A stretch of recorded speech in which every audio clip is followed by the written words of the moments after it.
I want to welcome you to the Retro Rogues Live. Please pay attention to our warning graphic. It states that the Retro Rogues Live show is intended for an adult audience and not intended for children under the age of 13. Parental discretion is advised. Again, I want to welcome you to the show. My name is Dave B. I am one of your hosts. Nearly the last 30 years, I've been a professional illustrator and graphic designer. Worked on a lot of fun things that some people have heard of, such as Superwin, Legion of Superheroes, and Batman Incorporated. But my current love is my t-shirt company, Kirby Tees. Kirby Tees is one of the official sponsors here, the Retro Rogues Live. You can check out what we have to offer there. Actually see some of the fun designs at kirbytees.com. I want to welcome back my co-host. This is Mr. Eric Alexander. Eric, please tell the folks hopefully watching or listening at home some of the fun things that you have worked on as a creative professional. Yes, hello, everyone. I'm actually known as Base God 14 in the internet world out there. That's Base God, not Bass God. That's Base God, like a bass guitar. And in addition to being the co-host on the show, I'm also the chief financial officer of a company called Bad Bob Productions, which is currently actually involved with filming a short film called Staycation. And we actually still have an ongoing campaign. We're in the in-demand phase on Indiegogo for Staycation. It features numerous actors that you may be familiar with from Star Trek, like Sean Kenny, who played Captain Pike when he was disabled in the wheelchair in that classic episode. It also has Olivia Dabo in it, who you may remember from the Wonder Years. It's a fun, interesting project, and I am going to share the link with everybody if you want to go ahead and support independent film. We always try to support independent creators ourselves here. And of course, we also do try to promote our own projects because Dave and I both do create our own content as well. And I really want to talk about the fact that we recently did a segment on the explosion of the Marvel trading cards. And the official YouTube for Retro Rogues Live right now is my personal channel, which is also BassGod14. So BassGod14, a little plug for the YouTube, because the YouTube has actually been picking up quite a bit thanks to this, in large part to this video. We have that video. There's a Babylon 5 video that's been doing very well. And we have an Orville video that actually has done very well.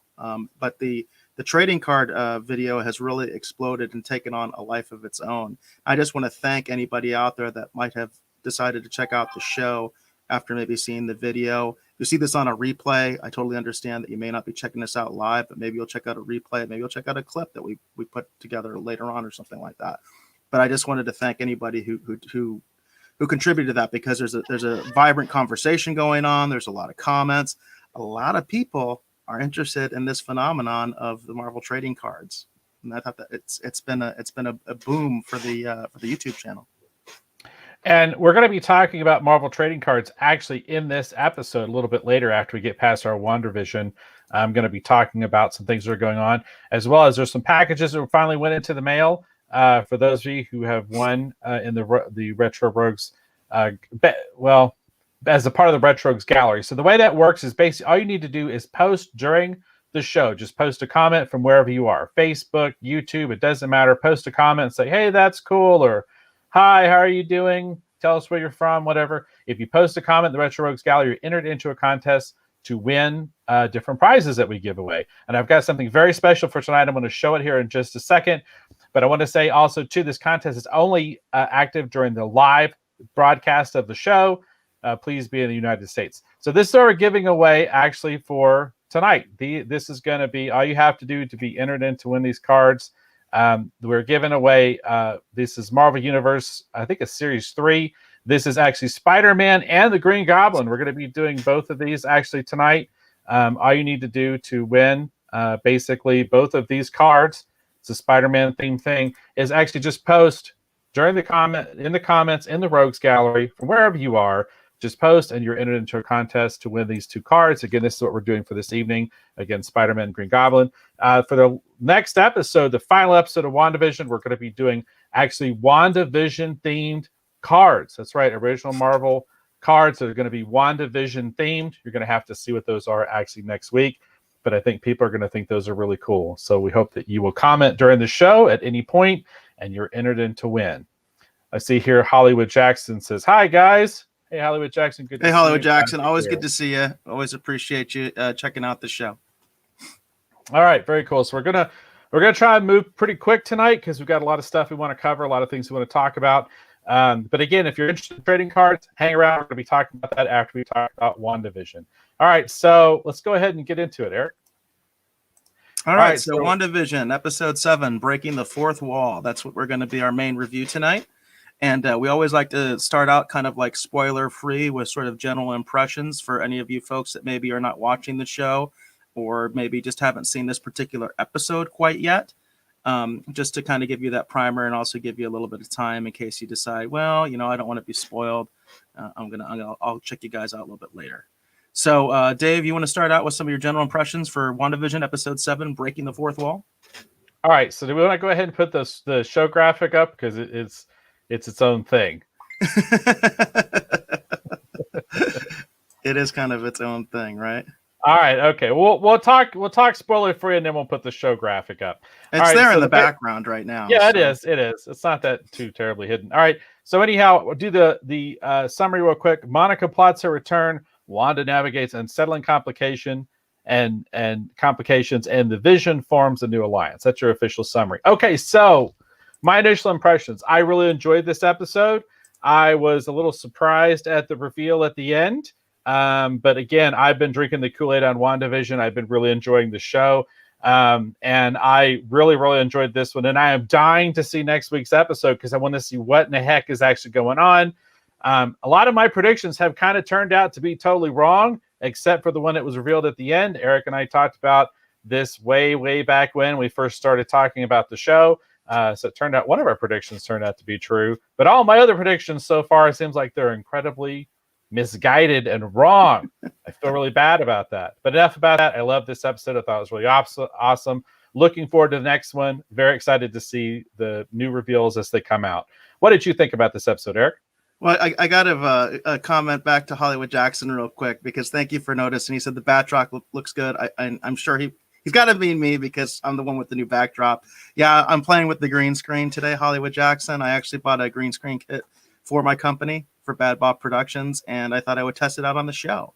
And hopefully I'll be using it quite frequently on the show. Actually, I was talking to Dave off the air that I need him to make me some really cool backgrounds. I'd really like to be on the Audacity, which is from Red Skirts, which is Dave's comic book. I would love to be on the bridge of the Audacity. I think that'd be really cool. It's kind of stealing a little bit from Orville Nation, but it's your thing. Since it's not the Orville bridge or whatever, because I know PJ on Orville Nation, he does that where he basically looks like he's on the Orville.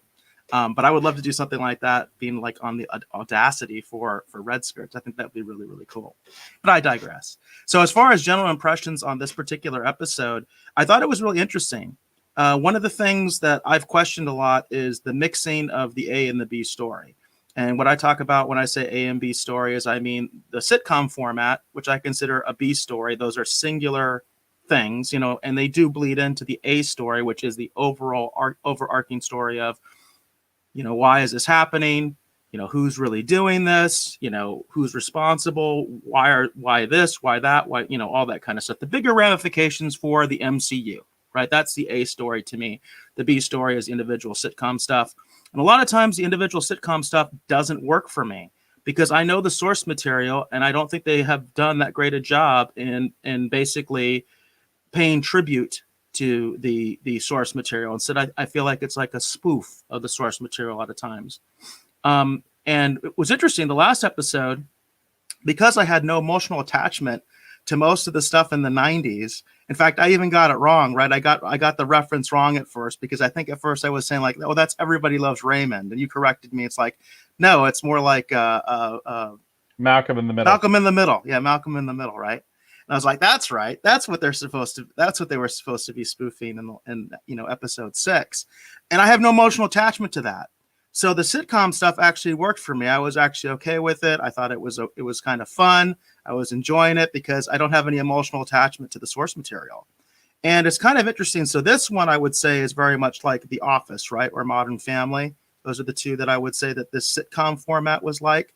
It's obviously called Breaking the Fourth Wall, which is kind of funny because obviously that's something that was already established, right? It was something that started in the 90s. And so they spoofed that. So they kind of already did that. But then, of course, it kind of shows you how everybody just recycles things in Hollywood, how they can't come up with any new ideas because, of course, they just all do that now, right? You know, The Office is a huge show. We've talked about that in our streaming wars segment, about the kind of numbers that the Office was doing on Netflix. Very successful show, obviously. Modern Family is another very successful show. I just think it's kind of interesting that that's the gimmick, right? Breaking the fourth wall. And so that was the sitcom part of it. And I was okay with it. I thought it was kind of fun. It was kind of interesting. And then what we're seeing now, which is kind of neat, is that we're seeing more and more of the blending of the A and the B story. And you've talked about that before, Dave, that's sort of, it's more and more emerging where it's getting harder and harder to separate the two, which is nice. I like that, actually. I like the fact that the worlds are coming together more and more. And so that I enjoy. When the worlds were kind of separate, I wasn't sure if this was working. I wasn't sure how I felt about it. But I think the more the worlds collide and the more they sort of impact each other and the more they interact, the more I like it, the more I'm enjoying it. Still gave me a lot of questions, but I also feel like I'm getting some answers, and I definitely have some theories about what's going on. I even went so far as to look up some stuff on Wikipedia. You may have noticed that we didn't do our primer yet because our primer is going to probably contain some spoilers. So we wanted to make sure that we didn't do the primer, which is we're going to be referencing an actual, Marvel comic that we think maybe is influencing WandaVision, stuff that they may be cherry picking, because we know the MCU does that. We know Disney does that. They've done it even Lucasfilm. We know they cherry pick stuff. And there's no doubt in my mind that there is stuff that has been set up in the Marvel universe, which is the comics, that is going to influence WandaVision. There's no doubt in my mind about that. Yeah, and that's the total reason that the primer is going to be actually happening once we get past our spoiler-free conversation. So it sounds like that you were kind of enjoying it, right? I did. Yes, I did enjoy this episode. And again, I think part of it is the blending of the two worlds and my lack of emotional attachment, because I'm not a big Office fan. I'm not a big Modern Family fan. I'm not a Malcolm in the Middle fan. But, I was, I'll say it again. I'm a huge Dick Van Dyke fan. I still watch that show, routinely. I grew up on things like Bewitched and I Dream of Jeannie. Not quite the same emotional attachment, but, I grew up on that stuff. And Brady Bunch, for sure, a lot of that 60s stuff or, early 70s stuff, I really enjoyed and I was really into. Definitely was sort of my bread and butter. And so those episodes, like those first three, it's kind of funny because the first three are just like all sitcom almost, basically. So it's like either you love that or you kind of hated it. You know what I mean? You kind of just had to fall one way or the other. Either it was working for you or it wasn't. And I think, again, I just want to throw it out there. I think the problem for me is that instead of spoofing those shows, they should have just tried to make great episodes of those shows.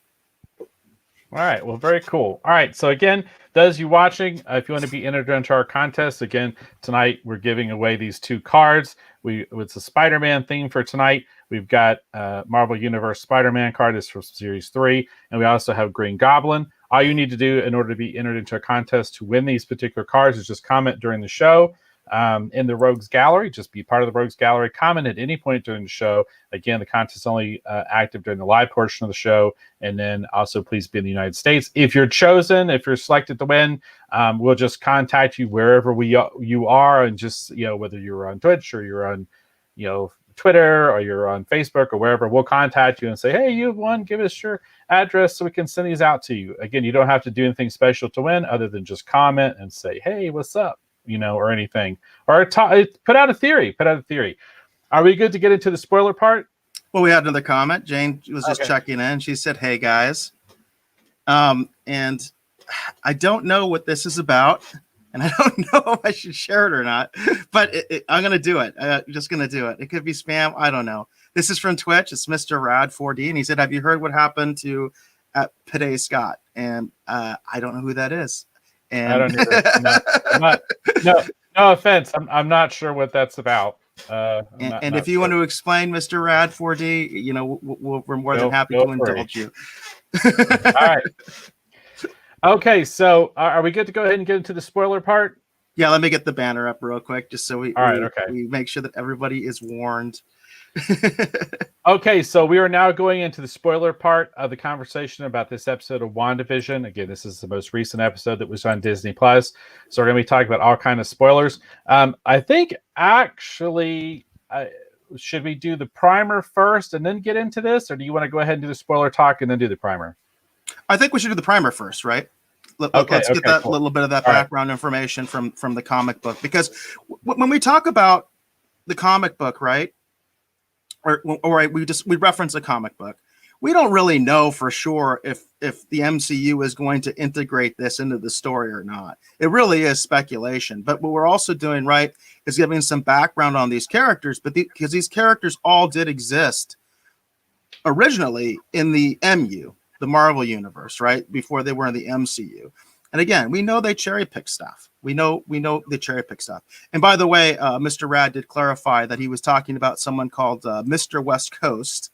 And he's somebody that's very big in geek culture. And I apologize, Mr. Rad, I'm not familiar with him. I'm not either, unfortunately. All right. So we're going to go ahead. I'm going to put the graphic up here real quick. Let's see here. I've got to share my screen, don't I? Let me share my screen. That would help, right? Share the screen, Dave. I can do the... All right. I got it. Cool. Okay, so this is the episode we're talking about as a part of our WandaVision primer. This is the Vision and Scarlet Witch number 3. This is actually technically would be considered volume 2 of the Vision Scarlet Witch comics. Hold on just a second. I think I'm about to cough. Oh, by the way, I think anybody who's seen the episode instantly knows why this is might be relevant. Right. Yeah. So as you can see on here, I actually isolated this graphic for one of the panels, and it basically says 2 months ago on Midsummer's Night, "Burn, witch, burn." It says, "Burn, witch, burn." They're chanting, and she's surrounded by a bunch of people, and they say, "Yes, I'll burn. You've bound me in the old ways, and even one such as I cannot escape your vengeance. But vengeance shall be mine as well. I curse you from my grave. You and all of," and here's the important part, everybody, "New Salem. I give you birth, I give you death, and then the wheel will turn again. So swears Agatha Harkness." All right, so the reason we're talking about this particular we're using this as our WandaVision primer for this evening, obviously, is because of the basically the big reveal that actually Agatha Harkness is behind it all, right? That was the big reveal in the last episode of WandaVision. Now, the thing that's interesting about Agatha Harkness, now, I am not the world's authority on Agatha Harkness, so I'm going to tell you the little bit that I know about her. And we're going to talk about how that may or may not relate to the MCU, because the MCU does change the characters quite a bit when they introduce them. Okay, so I know that Agatha Harkness was introduced in Fantastic Four. Some people might even remember her as Franklin Richards, like nanny, like she used to take care of Franklin Richards in the Fantastic Four comics. There's a very, like, there's actually her debut in Fantastic Four. Actually also involves her son, Nicholas Scratch. Okay, so we're gonna bookmark that. We're gonna come back to that. Nicholas Scratch. Let's bookmark that. Okay. Now, as far as she relates to Wanda specifically, one of the things that we learn about Agatha Harkness is that she has been around for a very, very long time. She goes back actually to the original Salem witch trials.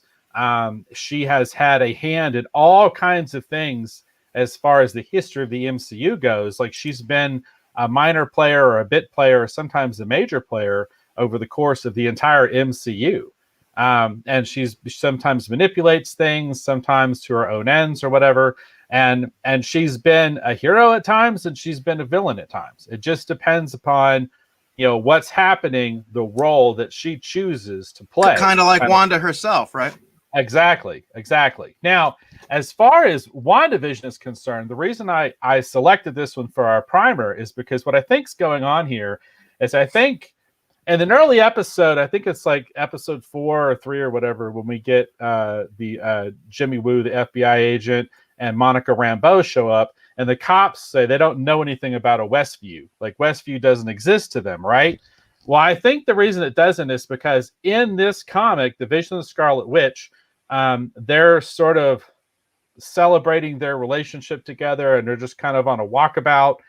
And then they stumble upon this village, and this village is actually kind of shrouded kind of, and no one can really see it. It almost like it kind of just appears. And throughout the course of the comics, we learn that this village is actually shrouded by magic, and not anyone can enter. And part of the reason they're able to enter is because of the fact that Wanda is essentially a witch, that she is magic powered. Now, in this comic, by the time that this happens, we've already learned that Wanda at one point had actually trained with Agatha Harkness, and part of her magic wielding abilities she had learned from Agatha. That's one of the things that we learn here in the comics anyway. And so they stumble upon this village, and what had happened previously is they had burned Agatha Harkness to death. And this is what they call the Salem Seven. And these are basically not Agatha's children per se, they are her grandchildren. And there are 7 of them, okay? And so they're basically Nicholas Scratch, her son's children, right? So anyhow, the course of this, they burn her. They're taking control of what they call New Salem. So I think Westview is actually going to be the MCU New Salem. And the reason that it's shrouded and people can't access is it's maybe not because of the Stark technology that I thought from before, but maybe it is just a magic incantation. Maybe that's what's really going on. And I think the reveal might be is that Westview is actually New Salem. And that's why I wanted to bring this out. So basically this, Agatha Harkness is burned to death in this comic. Vision and Scarlet Witch or Wanda stumble upon it. They have an adventure that pits them against the Salem Seven, and they're trying to they want Wanda's power, essentially, is the whole tenor of this. They want her power because she does have the ability, as we've seen even in the show, that she can rewrite reality. Now, what happens in this comic is they're trying to destroy her, and she ends up having to chant. They end up kind of dying, and she, in order to prevent what they're trying to do, she channels their magic energy through her body, okay? And she's trying to redirect it somewhere. And so she actually directs it into what they call their mountain of power and basically destroys it. Now, in the midst of this, Wanda is it's too much power for her, and the Vision basically grabs hold of her and steadies her while she's channeling this energy. And then Agatha Harkness actually appears to Wanda and says, use that power, use it.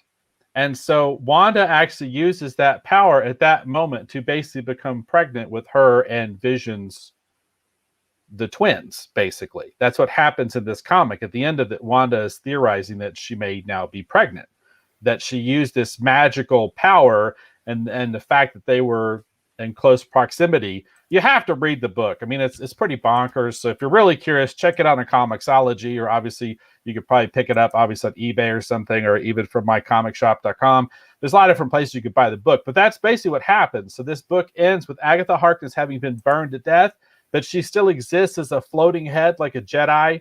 And basically the death of New Salem, this energy channels through Wanda, and she uses that to create the twins. Okay, so that's why I wanted to bring this up, because number one, the connection Agatha Harkness has to helping to create the twins, number one. Number two, the fact that there's this magical village shrouded that no one can see that's called New Salem. I think that's what Westview basically is, or maybe what helped inspire Westview to some extent. Totally can see that. Yeah, so there you go, everybody. Agatha Harkness is a witch. Like I said, goes all the way back to the original Salem witch trials. She's been there. It's funny how the song says she's been behind it all. You know what I mean? So we'll see kind of what her role is in the show. But that's why I wanted to select that. That's going to be your WandaVision primer for this episode. Yeah, I think it's really interesting, again, to kind of delve into what it is that maybe the writers have cherry-picked to include into WandaVision, because I think it's obviously there. You know what I mean? And I think like the town is definitely, if nothing else, at least inspired by New Salem. I think, you know, it may not be exactly, you know, the way it was in the comic book, because right off the bat, you know, the big question, you know, occurs as to why does it seem like everybody out of a certain, you know, like a certain perimeter or whatever, absolutely remembers Westview and absolutely knows that town just basically disappeared. So I think they did a different sort of take in WandaVision than what was in the comic, but you can see the inspiration for sure. And I think it gives us clues as to where this all might be going. And I wouldn't be surprised if in the next episode or the final episode that we actually get introduced to the MCU version of the new Salem 7 or the Salem 7. And I would not be surprised if they are characters that we've already met.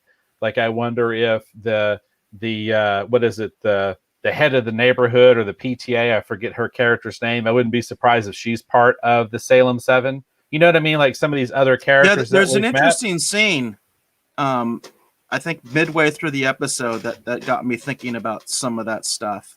So if we want to go kind of more to the beginning, because there is some interesting stuff that happens in the beginning of the episode as well, you know, especially in terms of Vision, when he first actually encounters, gosh, I always forget her name, the girl from Thor.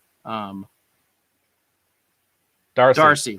I don't know why I have trouble with that name. It's a pretty simple name. I think I always just want to call her the girl from Two Broke Girls because I have watched that show a couple times. One of the few modern sitcoms I guess I have watched a little bit. But Darcy. So when he encounters, when Vision encounters her, that's kind of an interesting. I thought that was an interesting little interaction between the two of them because, of course, at first, you know, Darcy's playing her character, right? Because she's been absorbed into the hex, right? And so now she's actually starting to go along with the quote unquote script. She even does one of the little, breaking the fourth wall, talking head things that, you know, like I said, you always see in Modern Family and The Office. She actually has a segment where she's talking about sort of like her character because she's supposed to be like an escape artist, right? Because pretty much everybody from the Sword group that got absorbed, they basically are part of like a circus, you know, which I thought was kind of interesting. So they're all like, you know, performers or clowns. And of course, they assume Vision is a clown, right? Because Vision still looks like Vision, which I thought was interesting. Like there's no pretense, right, anymore. Right, Vision's not even trying to look like a human being anymore because Vision knows that there's an outside world. He suspected that all along, right? But his memory is very shoddy. Like he has very little recollection of what's going on beyond what's occurred, you know, in Westview. So I thought that was really interesting. And then, of course, the fact is that Vision has constantly been questioning the validity of this world. He finally realizes there is an outside world, but for some reason he can't access it. But he at least knows enough because he saw Darcy when she was handcuffed to the car. He saw her, and so he knows she's from the outside world, and he recognizes her even though she's quote unquote in character, right? Because now she's part of the sitcom. And of course, Vision does this little thing, right, where he reaches into her brain, isn't that kind of interesting how that's what Vision does? And basically, he reaches into people's brains or whatever to kind of zonk them out and get them like acting normal again. And he reaches into her, and now it's Darcy. And of course, Darcy does know a lot, but then again, she kind of doesn't, right? Because it's kind of funny because the first thing she says is, you know, once she gets zonked out and she's like, oh, this is terrible, which once again, they emphasize the fact that the people are suffering. Like there is some sort of recognition that this is not a good thing that's happening to them. And she actually goes on to like start saying like, oh, I have a bunch of answers for you. And then Vision starts asking all these questions that we've been asking, and she doesn't have the answers to those ones, right? Like about the twins, where did they come from? She's like, I have no freaking idea. You know what I mean? Like he starts asking some questions, and she doesn't know. But then she does have information about him, right? She knows that he died. She knows about that stuff. She knows about the fight with Thanos and all that kind of stuff. So she starts to fill Vision in on all these very significant things that for some reason Vision cannot remember. Vision can't remember any of these things. He doesn't remember dying. He doesn't remember fighting Thanos. He doesn't remember anything of his life before Westview, right? Which is kind of interesting. So he's got this self-awareness. And one of the things I really liked was he did something that I thought was kind of cool because I've harped on this quite a bit, where he kind of says, well, then what am I? You know, what's left? You know what I mean? If I died and all that kind of stuff, you know, what's left? And there's this sort of realization about Jarvis, because I've talked about that multiple times. And he says that it's like, so basically I'm Jarvis's brain with this body that Ultron made. And I thought that was interesting. So that's kind of like where if you kind of like are trying to figure out, well, what is Vision exactly? They kind of go there, and he kind of says that's what's left. Basically, I've got the physical being that was created by Ultron, and then I've got the AI from Jarvis, right? So that's basically what's left. I thought that was interesting. Did you have any reaction to that when he was saying that, Dave? No, I mean, I did have a. I mean, it's stuff we kind of know. I mean, but it's interesting to me that Vision is still, is trying to figure things out. It seems like that when the Mind Stone, which is called the Mind Stone, when the Mind Stone was ripped out of his head, like his mind, you know what I mean, to an extent. I think it was the Soul Stone, right? I think somebody in the Rose Gallery. I thought he had the Mind Stone. I didn't think he had the Soul Stone. Was it the mind? I don't know. Anyhow, the point being is that since he had the stone ripped out of his head, it's like part of his knowledge is basically gone. Like something was ripped out of his head, literally, right? Like he's missing some of his knowledge, which is interesting. Because it's not a question of Wanda manipulating him and not allowing him to remember. It's like he genuinely can't remember everything, which is interesting. So that's kind of an interesting aspect of all this. I think for me, well,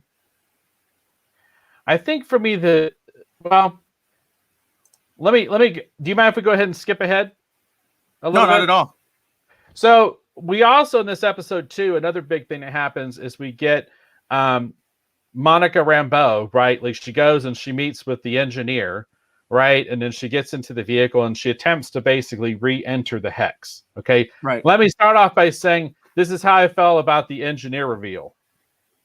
Okay, did not like the engineer reveal. They built that up so much. I was expecting something really interesting to happen, right? He's expecting something really interesting to happen. Then they show us the engineer, and I was like, okay, all right, whatever. I thought it was, what I thought was weird about all that was the fact that they were military. I thought that was weird. Well, I'm not sure what that was supposed to be about or what, but I thought that was weird that they were military. I think that they were sword. But yeah, I was just sort of like, I was like, oh, that's it. It's just some random sword lady and the vehicle they use. I thought they were actually building something specifically to re-enter the hex, but instead it's like their most armored or durable or whatever, like rover that they have, like lunar, like planetary surface rover, right? Yeah, they outfit her, like space rover. Yeah, they outfit her in an outfit. She tries to go in, it doesn't work, and then she decides just to run in and push her way through. Essentially, like she thinks she can just push through, and in that moment, I did want to mention something weird about that, and I'm curious if you caught it and if you had any thoughts about it, because maybe they established this before, but I thought they didn't. So and I guess actually I'm wrong. They did with the drone, right? The drone changed, and when it came out, it was still changed. Yeah. Or did it go back? Well, no, I think the drone was actually. I don't think the drone was changed because the drone was from that time period. That was the point of the drone. That's right. Okay. So the thing that I thought was interesting was with the rover. What the rover tries to go in and it gets in like partially. And what happens is when it gets thrown out, half of it is now like turned into like basically like an average, minivan or something like that. And the rest of it is still the rover. And I thought that was weird. And I thought it was weird that the characters weren't reacting to that more like, hey, why is it existing like that in our world? You know what I mean? Why is it changed? Because that doesn't seem like that's the way it's worked in the past. But I'm not sure if that was something that was established before. I was just a little confused by that, whether that was something that was established before. That once you go in and you get changed, you come out, you're still changed. Yeah, they have established that because that was the tether with the beekeeper. The tether came out. Oh, the jump rope. You're right. Yeah, with the jump rope. That's right. You're right. They did establish that. Okay. And then Monica's Kevlar body armor still looked like her clothes from the 70s when she came out. So they have kind of established that. I did think it was, but there's so much they were doing in this episode. I understood why they didn't spend a lot of time with the characters reacting. Because let's be honest, the big reveal, the engineer, whatever. Moving on. All right. So Monica decides to push her way, right, through the barrier. And then we see her kind of, again, we talked in our previous episode, the primer, that Captain Marvel's powers in the comics get activated by sort of dimensional energy, meaning energy from across different dimensions. And it was interesting how, as she's pushing through, we see her kind of like variations kind of on the theme from things that have happened, which I thought was interesting, right? So she pushes her way through, and when she gets on the other side, she can now see energy waves, which that's one of, again, when I was reading the comics back in the day, Monica Rambeau was the Captain Marvel, okay? So I always think of her as Captain Marvel. We talked previous episode about how she was featured in, the role-playing games of the day. She fought in the Secret Wars. Like, she was like Captain Marvel, and at one time she was actually the leader of the Avengers, no less. So I was excited to see this. Of course, she throws off her spacesuit, and they've got her in her color. It's not exactly the suit that she used to wear back in the day, but it's the colors, right? The Captain Marvel colors, which I thought was kind of fun. And she goes running off, and now that we know that she has some form of powers. So the first thing she does, she runs into Wanda's house. They have a bit of a confrontation, and Wanda's like, no, you get out. Like, I got rid of you. How did you get back in here? And so we have a little bit of a showdown. And for half a second, I thought we were about to have a superhero slugfest, because Wanda uses her powers and tries to slam Wanda to the ground. And of course, I guess Wanda, this is new to her. I was hoping that Wanda was already powered and this just was reactivating her powers, but apparently it is not. But I think you talking about Wanda or Monica? I'm talking about Monica. Yeah, Monica. So Wanda goes to slam Monica into the ground, and then Monica does the superhero landing, as Deadpool calls it. And when she hits the ground, we see waves of energy come off of her, and we realize, okay, well, Monica's powered, Wanda's powered, and for half a second, I thought we were about to get a pretty cool superhero like this, because I think Wanda would have been in for a surprise, because if Monica has all of her powers, that'd been a heck of a fight. Those are reasons she used to be the leader of the Avengers in the comics. So anyhow, I was really excited, and I was having a lot of fun with it. So I just want to throw that out there. I mean, pretty much, whether they call her Photon or whatever, Monica definitely has her powers moving forward. So I thought that was an exciting development. I thought one of the interesting things there, and we were touching on it a little bit earlier, because you were talking about the possibility of some of the other townspeople, being important or something like that. And they did a very specific reaction shot where they were showing multiple characters that we have seen before, and them reacting to that confrontation and them being aware of this confrontation. And I thought that was interesting. I even thought that one was that was sort of random, but I'm sitting here wondering if it might be important in the next two episodes. Was the the FedEx type guy that was delivering all the packages, because they seem to focus on him quite a bit and his reaction to this. And of course, I guess part of it was his non-reaction to it, but he clearly was looking at them and kind of, to some extent, understanding that something was going on. But then at the end of it, he just decides to go about his merry way. But then I'm thinking in my head, well, what is he delivering? That's what kind of went through my head. Well, and then some of the more established characters, like the lady from you were talking about, like the head of the PTA or whatever. Right, You specifically saw her react. Like, she saw the confrontation and she reacted. Right.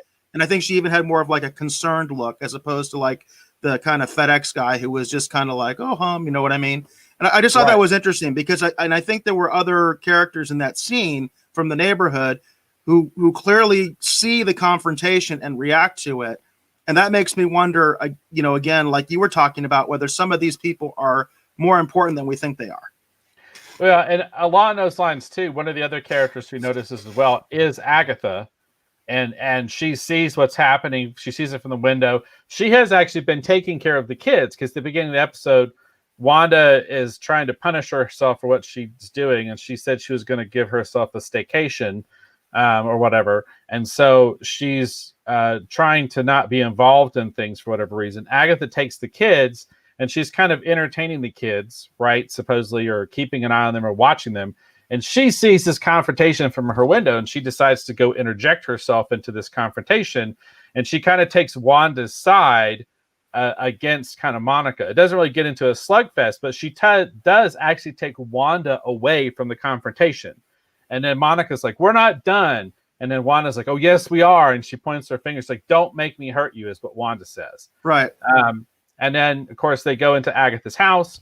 And then this is where things start to go sideways for Wanda, because while she's sitting in the house, she notices that the kids are missing, right? There's like half-eaten sandwiches sitting on the table. And she starts looking around the room and she sees the rabbit, which a rabbit oftentimes is associated with magic in my mind, right? Mm-hmm. And then we see like cicadas or whatever it is, like crawling on the windows, and it kind of weirds Wanda out. And Wanda's like, well, where are the boys? Where are the twins? And she's like, oh, they're playing downstairs, right? They're just playing downstairs. And so Wanda decides to go off and look for the kids. And that's when kind of like our interesting twists and turns start to expand. What did you think about all that, Eric? Well, I mean, it was really interesting to me, and the thing is, I constantly get spoiled with WandaVision, especially if I don't watch it that morning that it comes out, which I didn't for this episode. In fact, I actually had tried initially, and then I realized that it doesn't come on midnight our time; it comes on midnight like LA time, and by the time it came on, I would moved on to something else, and I didn't watch it that morning, even though I happened to be up. I moved on to do something else, and I didn't watch it until today. Early today, I watched it. Which one good thing is it's really fresh in my mind and all that stuff. But I did get spoiled, and there's a lot of speculation about a lot of the stuff that led up to that scene, where they basically what Wanda is told is that the twins are in the basement playing. So, of course, she decides to go into the basement to see what's going on. But prior to doing that, you were mentioning there's this weird kind of scene in the living room. And one of the things that people were speculating on like crazy on the internet is the significance of this fly on the window that is very specifically shown. Like it's very specific, like that they show that this insect is there. You know what I mean? And on the one hand, it's kind of one of those typical creepy things, right? To have like an insect or something, especially in a place that might have some sort of evil going on or black magic, whatever you want to call it, right? I mean, we are talking about witches and things like that. So there's obviously that, but a lot of people were speculating that was Mephisto. That Mephisto originally appeared in the comic books as a fly, and that was a reference to that. And what I'm thinking is it could be, but it could also be a red herring for people that know that. You know what I mean? Is that like it could be deliberate, a deliberate way to mislead people, or an homage in a way to that character, just to kind of do like a little bit of a wink, wink, nod, nod. But that speculation has blown up all over the place. And I got spoiled with that before I even saw the episode. And I'm somebody who basically knows almost nothing about Mephisto. I basically know what I've seen on Wikipedia, and that's about it, because I never read a single comic that he was in. I had no idea who the character was when it first came up in the Rogues Gallery. And you were going back and forth with some of the folks talking about it. I was like, I have no idea who this guy is. I was like, Dave, who is this guy? And you kind of explained to me that, well, he's kind of like the Marvel equivalent of the devil, for lack of a better term, right? So it's been interesting looking some of the stuff on Wikipedia after being kind of spoiled and going back later. And it's kind of interesting, all that speculation about whether that is what that was. If we are seeing that definitely Mephisto has something to do with this. And most of what I know about Mephisto is actually from his turn in Silver Surfer. Mephisto was one of the major villains in the original Silver Surfer comic books, as drawn by John Buscema and written by Stan Lee. Mephisto is one of those characters that, again, he is the MCU equivalent of the devil. I mean, I really think that's really the best way to describe him. And he would be an interesting addition to the MCU. But he's also one of those things that, depending upon how you handle it, you could also kind of break part of the believability of the MCU as well. That's a weird area to go into when you start talking The about believability hasn't right? been pushed with all the Devil, sitcom right? stuff. No. What I'm talking about specifically is I'm talking about once you start saying, "Oh, the devil is here," you know what I mean? It gets a little weird for people, you know. So, Well, according to the Wikipedia article that I read, it's like, no, he's not the devil. He just uses that. He uses that. Belief in in what he does. In other words, he kind of actually, my reference point would be like Stargate. The idea in Stargate was that a lot of these aliens actually inspired these different gods from all these different mythologies. For instance, there are Asgard in Stargate, in the Stargate series. There are Asgardians. There is Thor. Thor exists as a character in Stargate, but he's an alien. And he's basically one of the Greys. You know, if you're familiar with the Greys, which I'm sure you are, Dave, he's basically one of the Greys. So the idea is that, of course, that sometimes what happens is some of these aliens, or these interdimensional beings, if you will, some of them are the inspiration for these gods, and some of them deliberately have taken on the personage of these gods that the local people were worshiping. And I think that was based on what I saw in the Wikipedia article, was that's what Mephisto is. Mephisto basically has kind of taken on the reins of quote unquote Satan, because he knows what Satan does to people. You know what I mean? As far as the psychology of it, not that he actually really is Satan or even the inspiration for Satan. Well, tying into the Marvel cards, let's use this for our summary, okay? So this is from Marvel Series 3. This is the Mephisto card.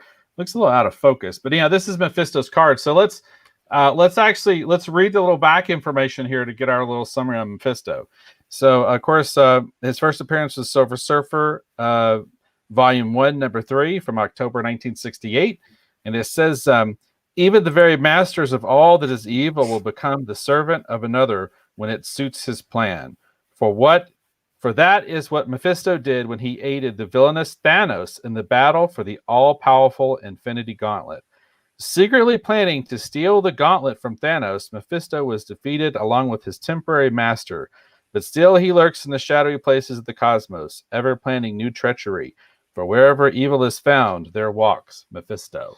So it's interesting because they're talking about Mephisto's connection to the Infinity Gauntlet, which makes me wonder. Something I have been wondering about in these episodes is if, instead of necessarily the birth of these kids and the manifestation of Mephisto on the mortal plane, that kind of idea, like the devil walks among us kind of idea, I've actually been wondering if maybe what Agatha Harkness is actually doing is going to use the soul of the kids, the magic and the what do they call that? It's the vibranium, right? That they get from Wakanda. I wonder if somehow the kids are going to be used to reforge the one of the Infinity Stones, because Wanda's magic that she wields comes from the stone. Vision actually wielded the stone, so it's almost like Vision is the vessel and Wanda is the power, right? If you think of the idea of birthing something, right? Like the I don't know. Anyhow, I'm really curious about this, and I'm beginning to wonder if maybe that's what maybe Agatha is trying to do, because it would explain why Mephisto would want to be involved if we were to look at it from that standpoint. But yeah, the simplest explanation is he's the MCU version of the devil, and he looks like that. But it'll be interesting to see how they play this up. But of course, the big reveal, of course, Wanda goes downstairs into the basement. We get the Agatha was behind it all along. They show her how she's been behind everything. This for me was easily the Monsters, best. The Monsters, yeah. Addams Family intro. Yeah, I love this whole thing. I thought it was really cool. I like the music. I thought this was all the music they've written for the show. I thought this was the best music. Catherine Hahn, who plays Agatha, like I've enjoyed watching her this whole time anyway, and then see her kind of do her villainous turn. Totally fit, I definitely hope she gets what she's got coming to her, though, when she said that she also killed the dog and that she does like an evil witch kind of laugh kind of thing. So, and I know it's really weird because I was trying to think of, because I hate when the dog dies in the movie or the show, and I always want that character that kills the dog to get the worst of it. In my opinion, like really bad. And I started thinking, like, who in the Marvel universe could we send out to punish her, because she needs to be punished for killing that dog? Of course, the Punisher, but the Punisher, if the Punisher showed up and shot her, that'd make no sense. But anyhow, but enough about that. Yeah, so that's our big reveal. And then it looks as though she's actually has the ability to control Wanda too. We see that she's manipulating who may or may not have actually been Quicksilver. We still have no idea what the deal is with Evan Peters, whether he is supposed to be the same Quicksilver from the MC or he's well. That was really cool too. And by the way, it's worth pointing out this was the first time we got like an after credits scene, right? Which I thought was really interesting because I almost didn't see it because I'm not used to waiting for an after credits scene. I have early on, I would check, like I would just go through, through the queue just to make sure that there wasn't something I was missing. But then after a while, I stopped doing that because I was like, well, that's not a thing in WandaVision. Well, it's a thing. You know what I mean? Apparently they decided to go there and they did a little like after credits scene where we actually do see Monica Rambeau and Quicksilver going into the basement, which I thought was really interesting because it really begs the question, is this Quicksilver? Is this the Quicksilver from the Marvel Universe? Again, are we seeing like the multiverse, and are we going to be bringing in the Fox version of the X-Men at some point, which, at least visually we already do. We have one of them, right? So it's really interesting to me what's going on there because Quicksilver was another character that has shown self-awareness, right? He knew that things were off. He knew that Wanda was having some problems with him because he's, this is not what she expected. This is not what she remembers, so it's interesting. The idea, at least the idea to me is interesting that he's kind of even maybe got his own agenda. In fact, it was shown that he was being manipulated. It was heavily implied that he was being manipulated. And so I think it's interesting, the idea that he might have his own agenda separate from everybody else, perhaps because he is just a different version of Quicksilver from another dimension. So there's parts of things that he understands and parts that he doesn't. You know what I mean? Like he's trying to figure it all out, even on his own. And he's obviously been manipulated as well. So I thought that was interesting because I was wondering throughout the episode, well, what happened to Quicksilver? Did she just, send him to the cornfield? Like I would say before, or it was like, did Wanda just get rid of him? Did she kill him? All that kind of stuff. And I thought it was really interesting that just that little reveal at the end that he is out there, and at least it looks like he's going to be teaming up with Monica. Well, and it's interesting too because the theories about who he may or may not really be is all over the map now because of obviously the reveal of Agatha Harkness. Or some people who think that he may actually be Nicholas Scratch, actually her son, actually secretly aiding her. Why he looks like the Fox's version. But that's not consistent with her manipulating him though. Because they showed that they showed clearly she was manipulating him. They showed that when her little montage thing. They showed that she's like using her power over him. But that could be to change his appearance so that he looks the way that he looks. I don't know. We'll have to see. I don't think I wouldn't have that interpretation because it looked like she was actively doing something because they were trying to show all the little parts where she was doing something. And that explains like why this particular, because remember, like Wanda said, I didn't do this. Like I didn't bring him here or anything like that. Like I'm not the one doing this. She says that to Vision when Quicksilver comes in, and they showed that basically, obviously, it was Agatha who brought him in. You know what I mean? And obviously, but it seems like she's manipulating him when he's talking to her. So.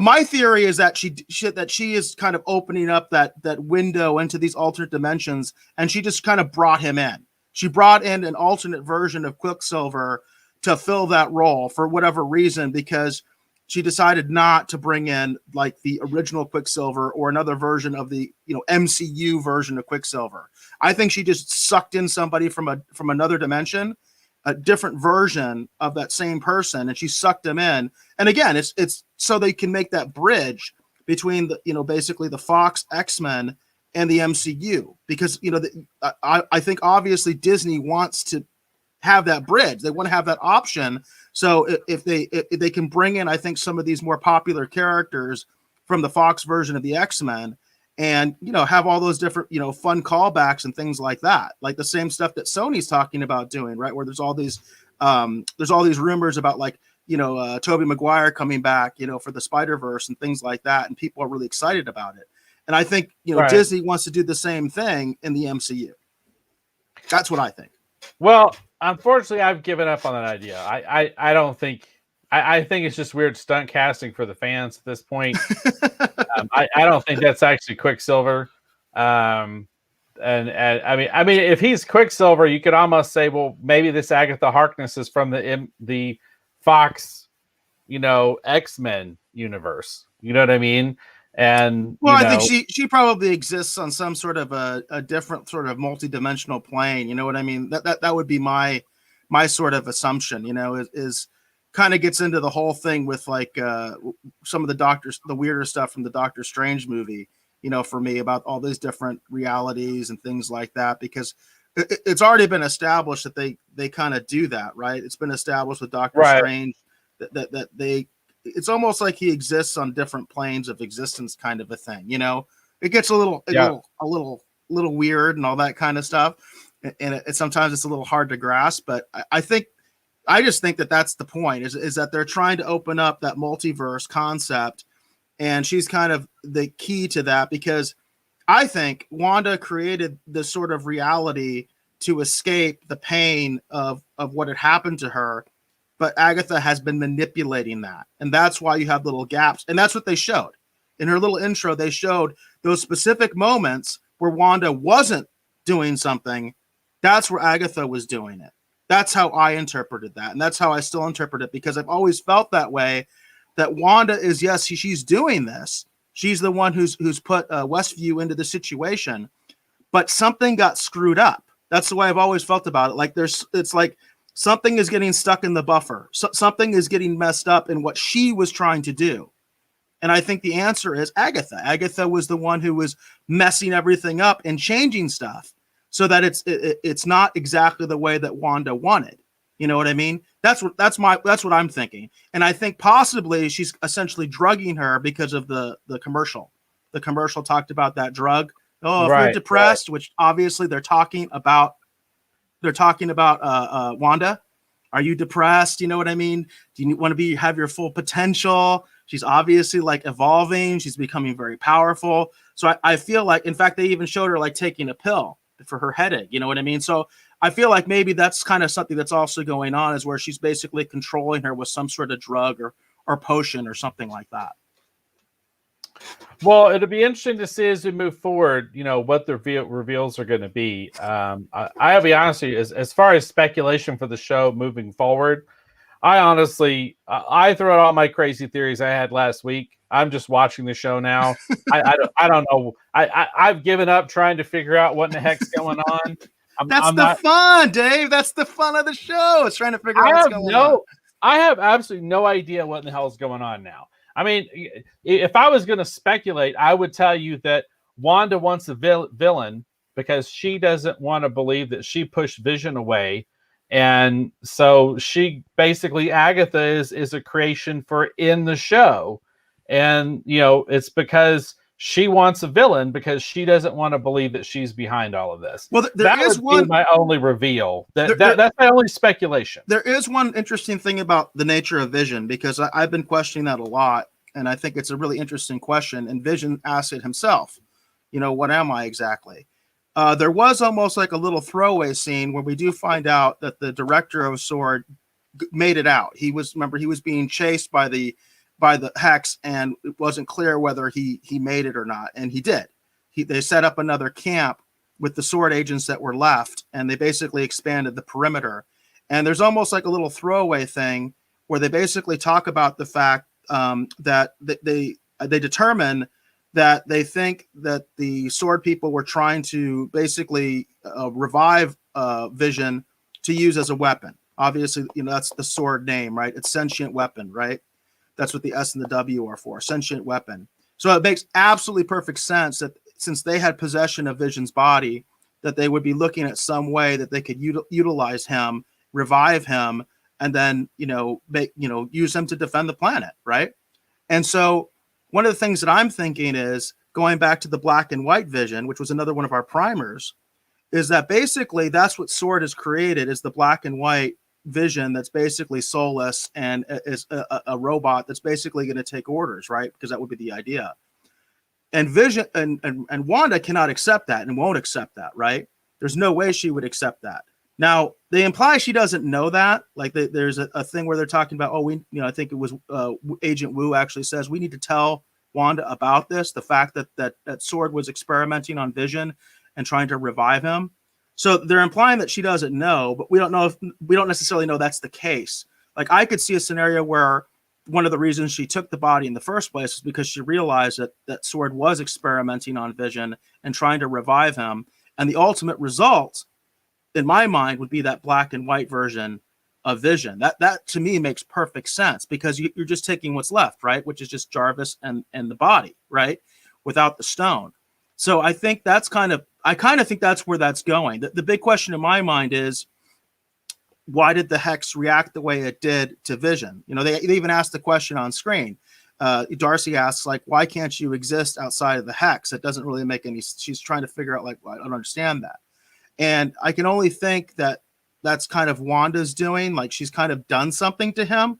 There was a theory in the Rogues Gallery, I think it was last week or maybe the week before, where I think it was the last week, and they talked about the possibility that Wanda has kind of created her own version of the stone because she is able to bend reality. And because of that, maybe that's sort of affecting that. I think that's I think it's interesting to find out what that actually is. But I have a feeling that it is going to tie into that black and white version of Vision, the one you call that sort of like the data version of Vision. And it has something to do with that, because that to me would make sense, that if the Sword guys were manipulating him and trying to revive him, that's what they would get, right? I think that's what they wouldn't get Vision the way we know him. I think they would get sort of a bastardized version of Vision. You know what I mean? And obviously one that would take orders. Otherwise, what's the point of reviving him, right? So it seems to me that that's kind of what I'm thinking, and kind of why maybe at least a little bit of why Wanda did what she did is because she obviously doesn't want Vision to be like that. She wants her Vision, right? And even though he doesn't have his memories, he very much acts like the Vision that we know from the MCU. His actions are very much like, the Vision that we all know from the movies. So, and you have to ask yourself, how is that? And they ask that even on screen. They're like, well, how is that even possible? So that I think is interesting too, as far as where he's getting that from. If the stone has somehow been created by Wanda or somebody else, could it be Agatha? I don't know. Could it be Mephisto? You know what I mean? It's something like that. But it seems like there's something obviously that's keeping him attached to the Hex, even though his body did exist outside of the Hex on its own. I mean, they were experimenting on it. They were manipulating it in some way. So it's kind of weird, but something's going on there. Yeah, like I said, I honestly have no predictions or ideas for where we're going forward. I literally just I have no idea what in the hell's going on. I'm enjoying the show. I'm super invested. I'm excited to see what they're going to show us moving forward. So far, the only thing I'd say that I really, really disliked, I hated that engineer reveal. The engineer reveal sucked. It totally sucked, because it felt like they were building it up, and it's like there's all speculation. Oh, it's gonna blue Marvel. Oh, it's gonna be Reed Richards. Oh, it might be Dr. Doom. Oh, it could be this person. It could be that person. It could be blah blah blah. And who is it? Just some random person who works for Sword. Awesome, great. We know that she's loyal to Monica, though. Okay, whatever. Anyhow, moving on. So that's the only thing I predict no more engineer reveals. How about that? I predict no more engineer reveals. No more engineer reveals for the next two episodes. That's a pretty daring prediction right there, Dave. There it is, everybody.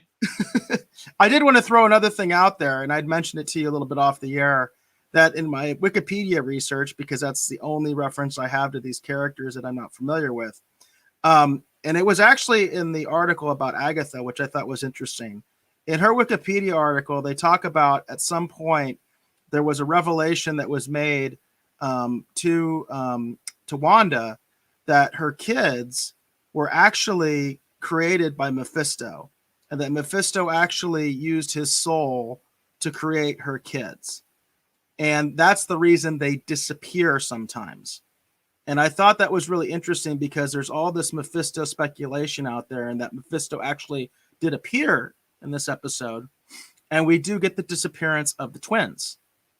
When we supposedly might be seeing Mephisto, which I also thought was interesting because that speculation is out there. And I just came across that in that Wikipedia article that apparently that was one of the claims that Mephisto made, was that because apparently at some point Wanda's entire memory of the children is wiped out, but she figures it out later that she did have these kids, and she's trying to figure out, how and why and blah, blah, blah. And at some point there's a revelation made by Mephisto that he was essentially the cause of the kids. And the way that it was written in the article basically said that he was like sharing his soul. He gave part of his soul to the kids to actually make them alive. And so I just thought that was interesting because to me, it seems like it's kind of implied that that's exactly what's going on, that Mephisto is somehow involved with the creation of the kids. Well, and just as an aside, in this issue of Vision of Scarlet Witch, this is actually issue 5. One of the things that is revealed in this, and I was going to bring this one up on the show, but now I feel like it doesn't really tie into things. But interesting, in this particular issue, we're building up that Wanda is pregnant, and she's letting people know that she's pregnant. And one of the interesting things is that the Salem's 7 return, but in the midst of all this, they're trying to find the remains of this book that was destroyed earlier in the show. And they talk about the significance of this actual book in terms of actually helping someone to again be able to walk on the mortal plane, right? Leave this other dimensional hell or whatever it is. And they keep bringing up this book keeps coming up. I don't know if you can see Vision right there with that book, the remains of that book. It is, as far as you can tell me, because you can see it better, is that the book that we see in WandaVision? I think that's what they're referencing. They call it like the Dark Tome or something like that. I forget. Because I know a lot of people were freaking out about that book, but I didn't know what the significance was. Like I saw all sorts of people taking that screenshot and saying Mephisto, Mephisto. You know what I mean? That's totally Mephisto, yeah. Like the book and stuff like that. Yeah, it's let's see in here. They talk about that Wanda destroyed the book, that she burned the book. Let's see where I'm trying to find. Do you know why she burned the book in the comics? I've been rereading these out of order, and I didn't even catch that. I only went back and looked at this one because they were talking about the importance of that book, and they specifically show us the book, and I was like, oh wait, there was a book in that Vision comic. So I went back, and I need to reread this one. We'll talk about this one in the next episode. We'll talk about this issue. We got a comment from our buddy John McClay, which thanks for commenting, John. He says the Darkhold. Does that mean anything to you, Dave? The Darkhold? Yeah, but yeah, that's I've heard that talked about on like YouTube and stuff. People have been talking about that. It's the Darkhold.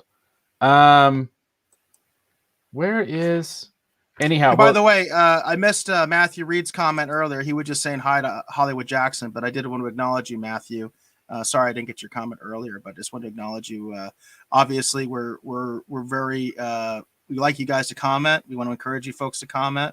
We're doing one of our contests again where we're giving out some trading cards for people that do comment. So please feel free to put out your own theories about WandaVision. This is definitely the theory time. You know what I mean? And obviously, Dave and I have lots of questions as well about what's going on. So, hey, I think this is the fun of this show for me, is to speculate about, who's doing what, how is this happening, all that kind of stuff. So in as far as Vision and Scarlet Witch are concerned, as far as the original comics, they refer to it as the Druid Tome. and it was actually destroyed in the original miniseries, like the limited series. I'm not looking at Wikipedia, by the way. I'm actually looking at the comics to get this information. And in this issue, Wanda is in jeopardy, and basically this character here who's on the cover, this is actually one of Agatha Harkness's grandchildren. Again, one of the Salem Seven, and he kind of comes back. They talk about, in the land of the dead, and so he basically comes back, and they're trying to, I need to read. We'll talk about this next. I don't want to get too tied up in this episode. I'm just going to waste time. But anyhow, the point being is that we'll talk about this next one. But in this, they're referring to it as the Druid Tome, and it was actually destroyed in the earlier mini series before this series actually started. So the significance of a book and its connection, to occultic magic and all this kind of stuff is very much firmly, connected and in the comics, which is really interesting. It could, but I have heard the Darkhold. That might be something maybe from the newer comics. And I have seen a lot of talk about that on like YouTube speculation videos and such.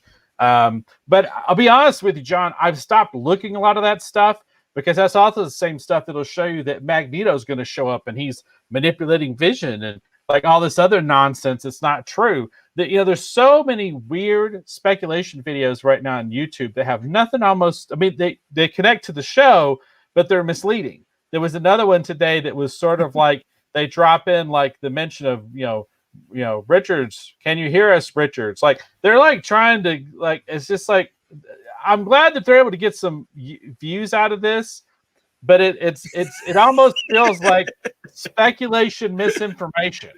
Yeah, that's a little bit of clickbait, right? But fake speculation, Eric. It's fake speculation. Yeah. But it is fun. It's fun to speculate, and everybody's wondering about what characters you might see and all that kind of stuff. I don't think we've gotten our quote unquote Luke cameo moment yet. That it's Elizabeth Olsen, right? I get her real name confused. She talked about so. So I think we're in for at least one more big reveal. You know what I mean? And who knows? It could be Magneto. Next thing you know, Ian McKellen shows up. You know what I mean? And he's like, "I'm your father," like Darth Vader moment. You know what I mean? So I don't know. You never know. Well, I can tell you this: the big reveal sure as heck ain't the engineer.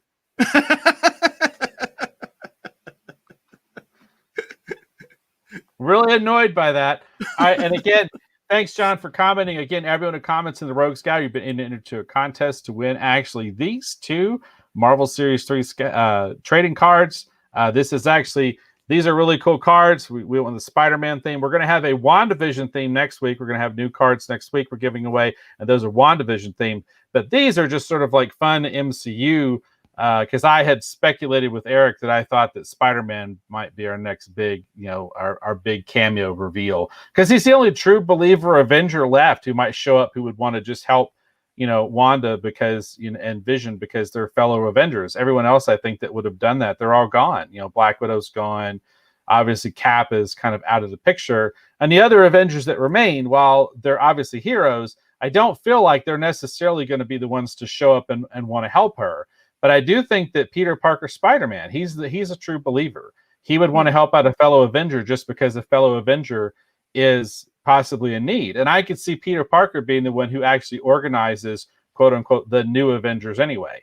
So anyhow, that's where, so for tonight, again, for the show, again, this is only active during the live portion of the show. We're giving away these two Marvel trading cards. Again, Spider-Man and one of his most famous arch nemesis and villains, obviously the Green Goblin. All right. I have wondered, though, especially with the Falcon and the Winter Soldier being the next episode, like, are we going to get anything about why aren't they doing anything? Like, where the hell are they? You know what I mean? Like, I have wondered about that. And also I've wondered about War Machine. Where the hell is he? You know what I mean? Why isn't he doing anything? So that has gone through my mind. But again, the most obvious one is Falcon and Winter Soldier, because we know that's the next show. So you would think there would be something to at least tease the next show, right? I mean, that's the way the MCU has pretty much always worked. They always tease about the next thing. In fact, that's the famous end credit scenes. They always do that. They always set up the next movie. So I'm wondering if we're going to get, I would think, because that's their MO, we were going to get something like that, because I've wondered that, like, where are they? Where are the other, like, Avengers and stuff like that? Why aren't they doing anything?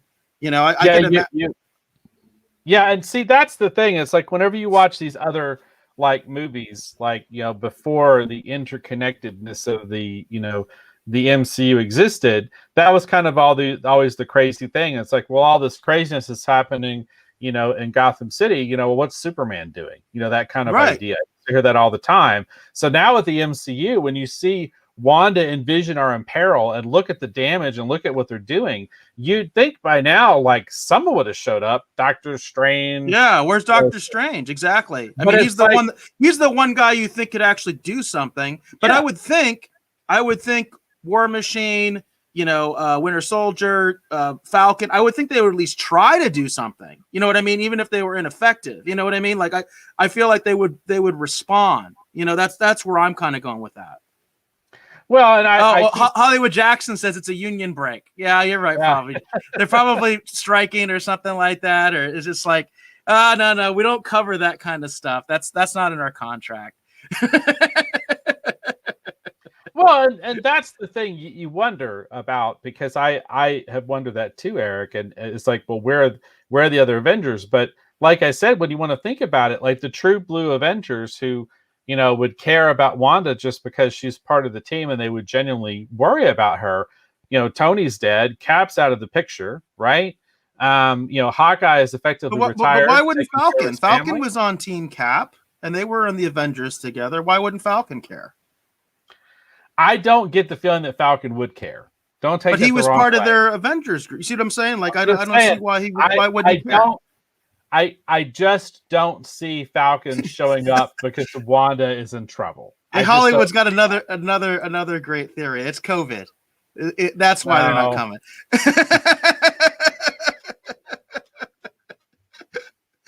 They're in quarantine. I like it, Hollywood. Hey, that's as good an explanation as anybody else has given me. You know what I mean? Well, I don't really buy they won't care. That doesn't make sense to me. I mean, they're supposed to be heroes, so I don't. I just see, the thing is, the ones who are left, I just don't see them keeping the Avengers alive. You know, I mean, look at the Falcon and Winter Soldier trailer. They're not trying to reform the Avengers, at least not according to, you know, what we know so far. And see, that's the thing. It's like, and also too, you have to remember, that's because it's a television show, and they can't have all they can't afford all the different Avengers in the same television show. You know what I mean? And that's as good an explanation as any, right? Yeah. They just don't have the money for them. Well, Lord help, if Disney doesn't have the money to bring these people on this show, nobody does. Well, it's still going to be a TV budget, I guarantee. Hollywood Jackson got one more. They want hazard pay. Hey, his ideas are just as good as anybody else's until the last episode. And you know what? They may not even go there. But I do remember in several of the other MCU movies, they would at least make a passing reference like, oh, well, Thor's like in the fifth realm right now, or, you know, Hulk has disappeared. And you know what I mean? Like they would say little references to why the other Avengers aren't doing anything. You know what I mean? In this particular, I think the Iron Man one was Iron Man 3. They specifically kind of went through that and said, oh, this is why nobody's doing anything, because they're all doing other things, you know? But we haven't even got a reference like that at all. You know what I mean? In this particular show. But it does beg the question. And again, it would seem to me it would make sense to set up the next show somehow, but I don't know exactly how they're going to connect Falcon and the Winter Soldier to WandaVision. From what I've seen of Loki, I think Loki is absolutely in some sort of parallel universe. In fact, the trailer I saw, I feel like he's in some sort of purgatory or something like that. So, and that Loki that we're going to get is from the multiverse. He's a different Loki. He's not. It's important to remember that the Loki we're going to get in the series is not our Loki from the MCU, because our Loki from the MCU is dead. So the Loki we're going to see in the television show, he's the one who stole the Tesseract when they basically created another universe by altering the timeline.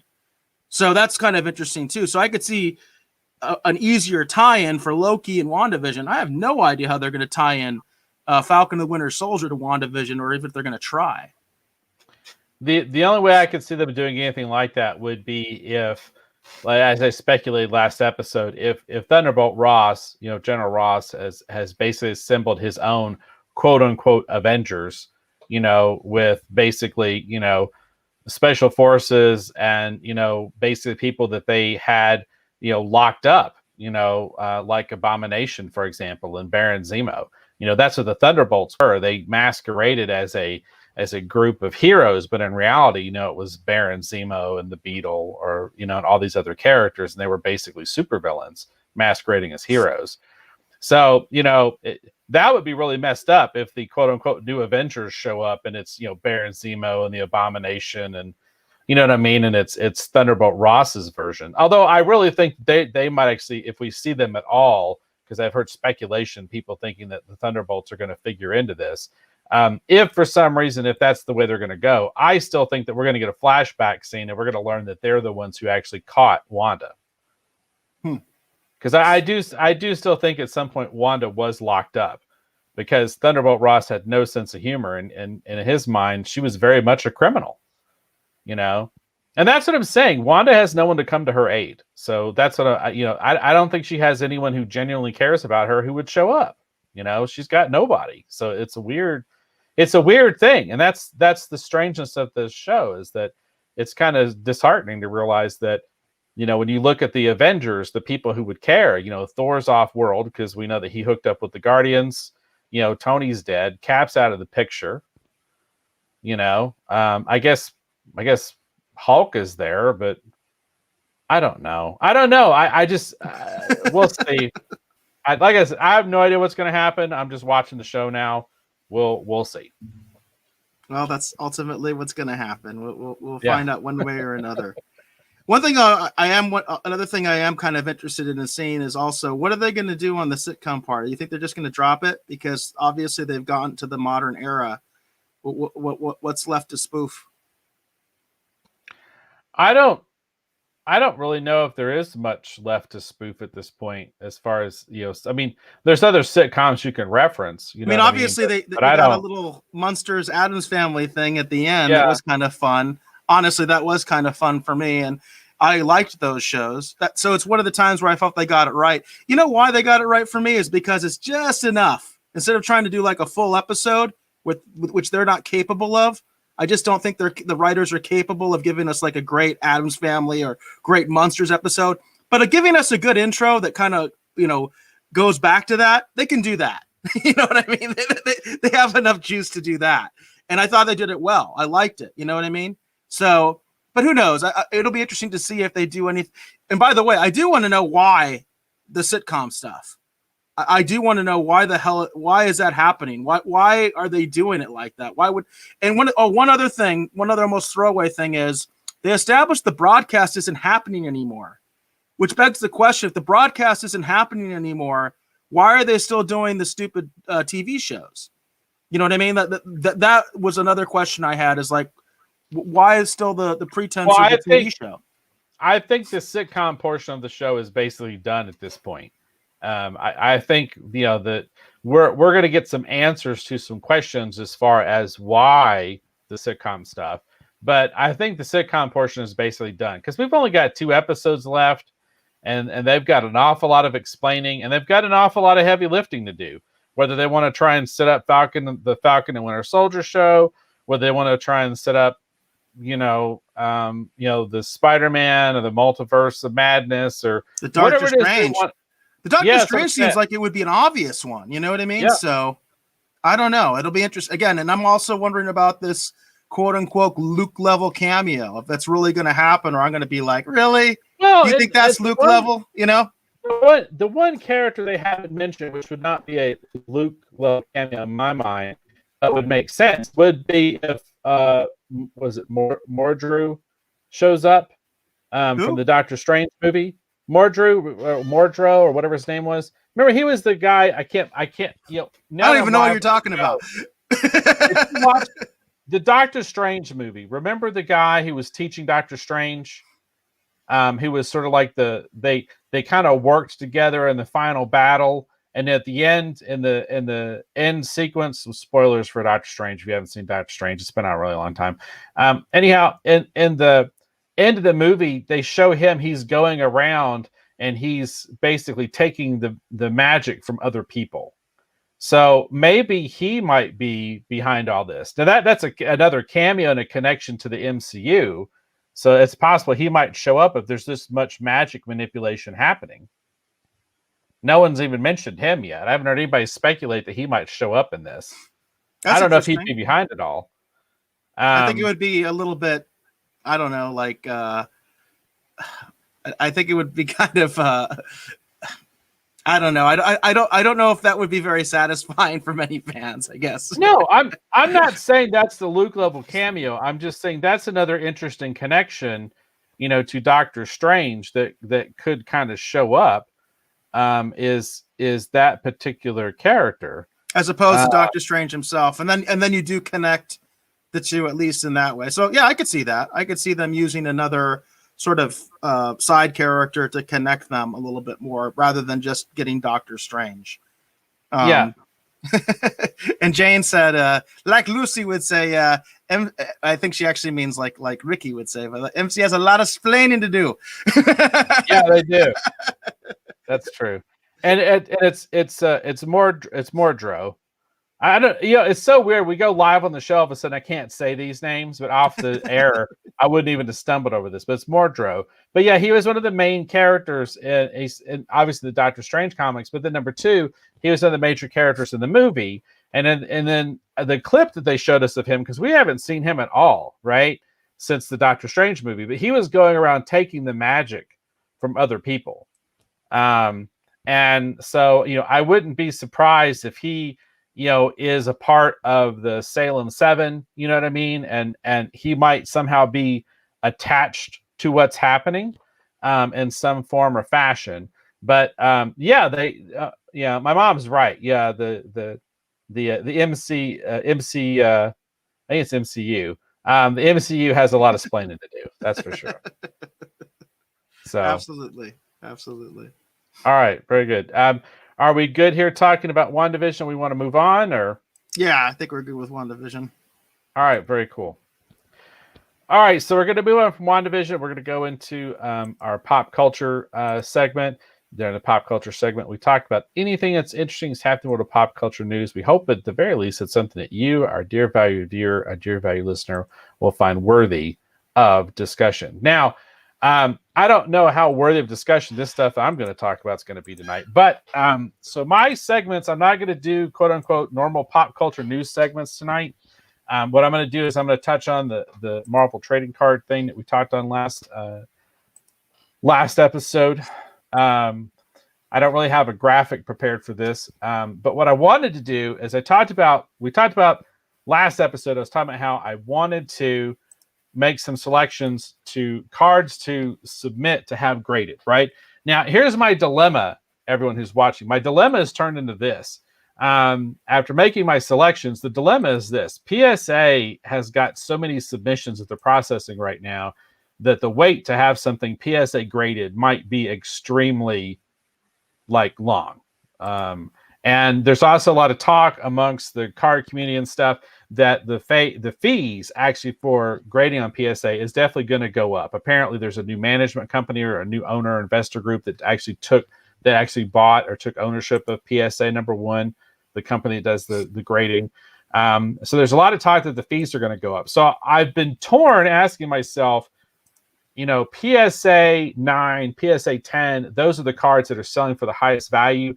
Do I want to go that route? Right? Do I want to go that route, or do I want to maybe look at how, because CGC actually, they do card grading as well. So I'm still debating, everybody. I'm still debating if I'm going to try and send it to PSA or if I'm going to have CGC actually grade these cards. All right, so these are the cards I selected. These are from the 1990 Impel Marvel Universes Series 1. These might be a little hard to see because they're in the plastic, but I'm sorry, I'm not going to be touching them with my fingers anymore at this point. So I'm going to try and show these off as best I can, actually in the plastic here. These are my top 5 that I selected. These are the ones I think that are in the best condition, that have the best centering, that also potentially might be the most valuable because the cards themselves, not necessarily the characters, but the cards themselves are in incredibly good condition. All right, so let's go back. Let me work backwards because I started to go with the money. Let's not do the money. Let's work backwards. All right, so this is one of the ones I selected. This is actually the X-Men team card. This is from the 1990. Again, this is the original Marvel Universe. This is one of the cards I'm going to submit actually for grading. This card is like really, it's like dead center. The corners are real super crisp and sharp. See the corners there? They're really good. The printing on it's really nice. If this comes back with a high grade, I might actually keep this just because I'm such a crazy X-Men fan. But this is one that I'm going to submit out for grading. But this is one that if it comes back high, I might actually keep it for myself. Now, this is another one I've selected. This is another one that's in incredibly good shape. This is from Spider-Man comics. This is the Lizard. This card, again, the printing's really good. The corners are super crisp and sharp.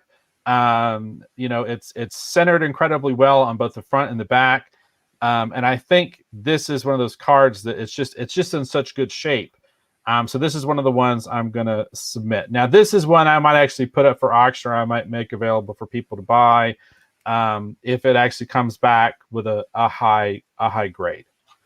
Another one that I selected is actually from the Fantastic Four, The Thing. Again, this is the same thing. This card is in incredibly good shape. It's got great centering. Again, like all these cards have got really great, sharp corners. The printing on it's really good. This is one that if it comes back at 9 or 10, I would sell this again. Because again, my thought is on these cards, if I can sell them and get the money, I'm going to use those to help hopefully pay off part of this equipment and stuff that I bought recently for Kirby Tees. Now this is one of those ones, if it comes back high, I should sell it, but I would really struggle with that. But this is the Wolverine. This is actually the patch version of Wolverine. Same thing. This card is in incredibly good shape, incredibly sharp, crisp corners. But this is another one that I'm going to submit to have graded. If it comes back a 9 or a 10 or a high grade, this is another one I would probably sell, even though I would really struggle with that. And then this is the big one. This is probably the card I have that's probably worth the most. It's in incredibly good shape. This is Venom.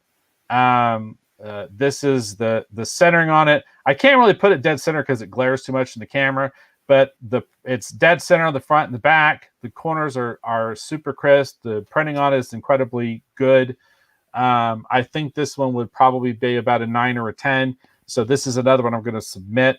And again, like I said, I'm lamenting. I'm torn between submitting to PSA or like CGC or something for these cards, just because I'm a little nervous about the weight for PSA. But I have more cards than these selected.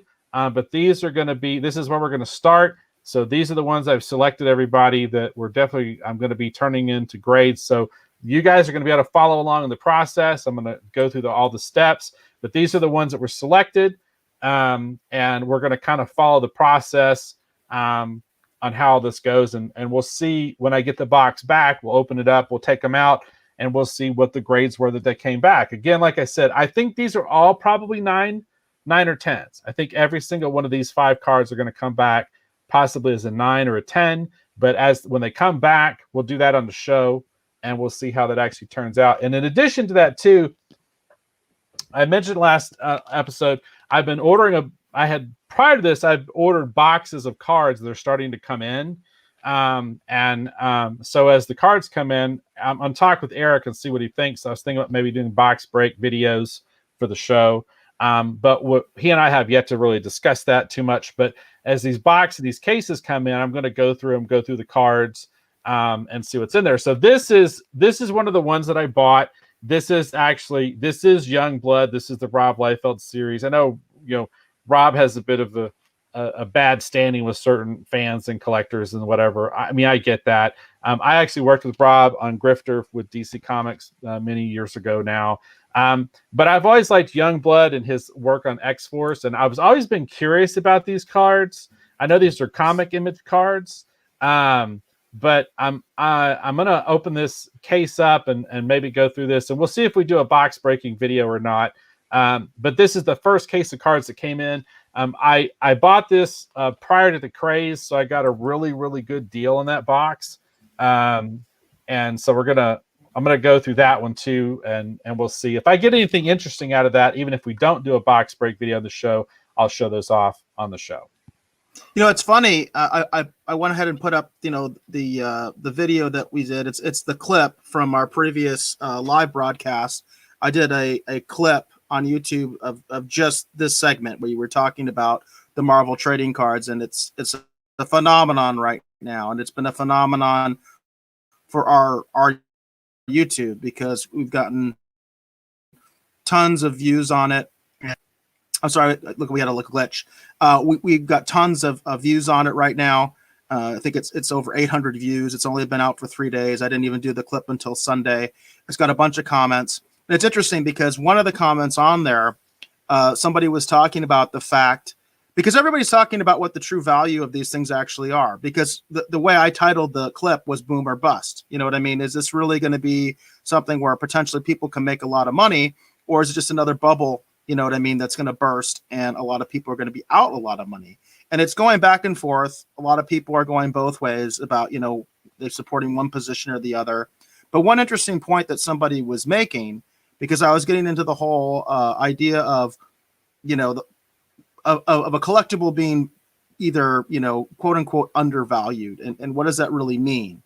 There's another YouTube channel out there that was specifically talking about how you shouldn't even use that term when it comes to anything collectible. You know what I mean? Hey, Gap Stargate, it's good to see you. It says, hey guys, been crazy, but love your show. Gap Stargate, it's good to see you again. We appreciate you commenting, and you are now eligible for some of those trading cards. You said you love the trading cards. Well, now you're eligible to possibly get some of those. But if you're someone that's into trading cards, maybe you can chime in on this topic, that specifically what I'm talking about. So they're talking about value, undervalue. There's a YouTuber out there that I've just now started following because of all this stuff, because of all the trading card stuff, and he seems very knowledgeable. Because he's not just into trading cards. He's into comics. He's into rare coins. I mean, he's into all sorts of stuff, in terms of things that have value, antiquing, all that stuff. Really interesting guy. And one of the things that came up was somebody was talking about the fact that for a lot of people, they will not actually get these cards graded because they don't want to break the boxes. And the reason they don't want to break the boxes is because of the wild variety in the printing quality. And the fact of the matter is, you can open up a box and destroy your value. I thought I would just bring that up because you were just talking about doing an unboxing.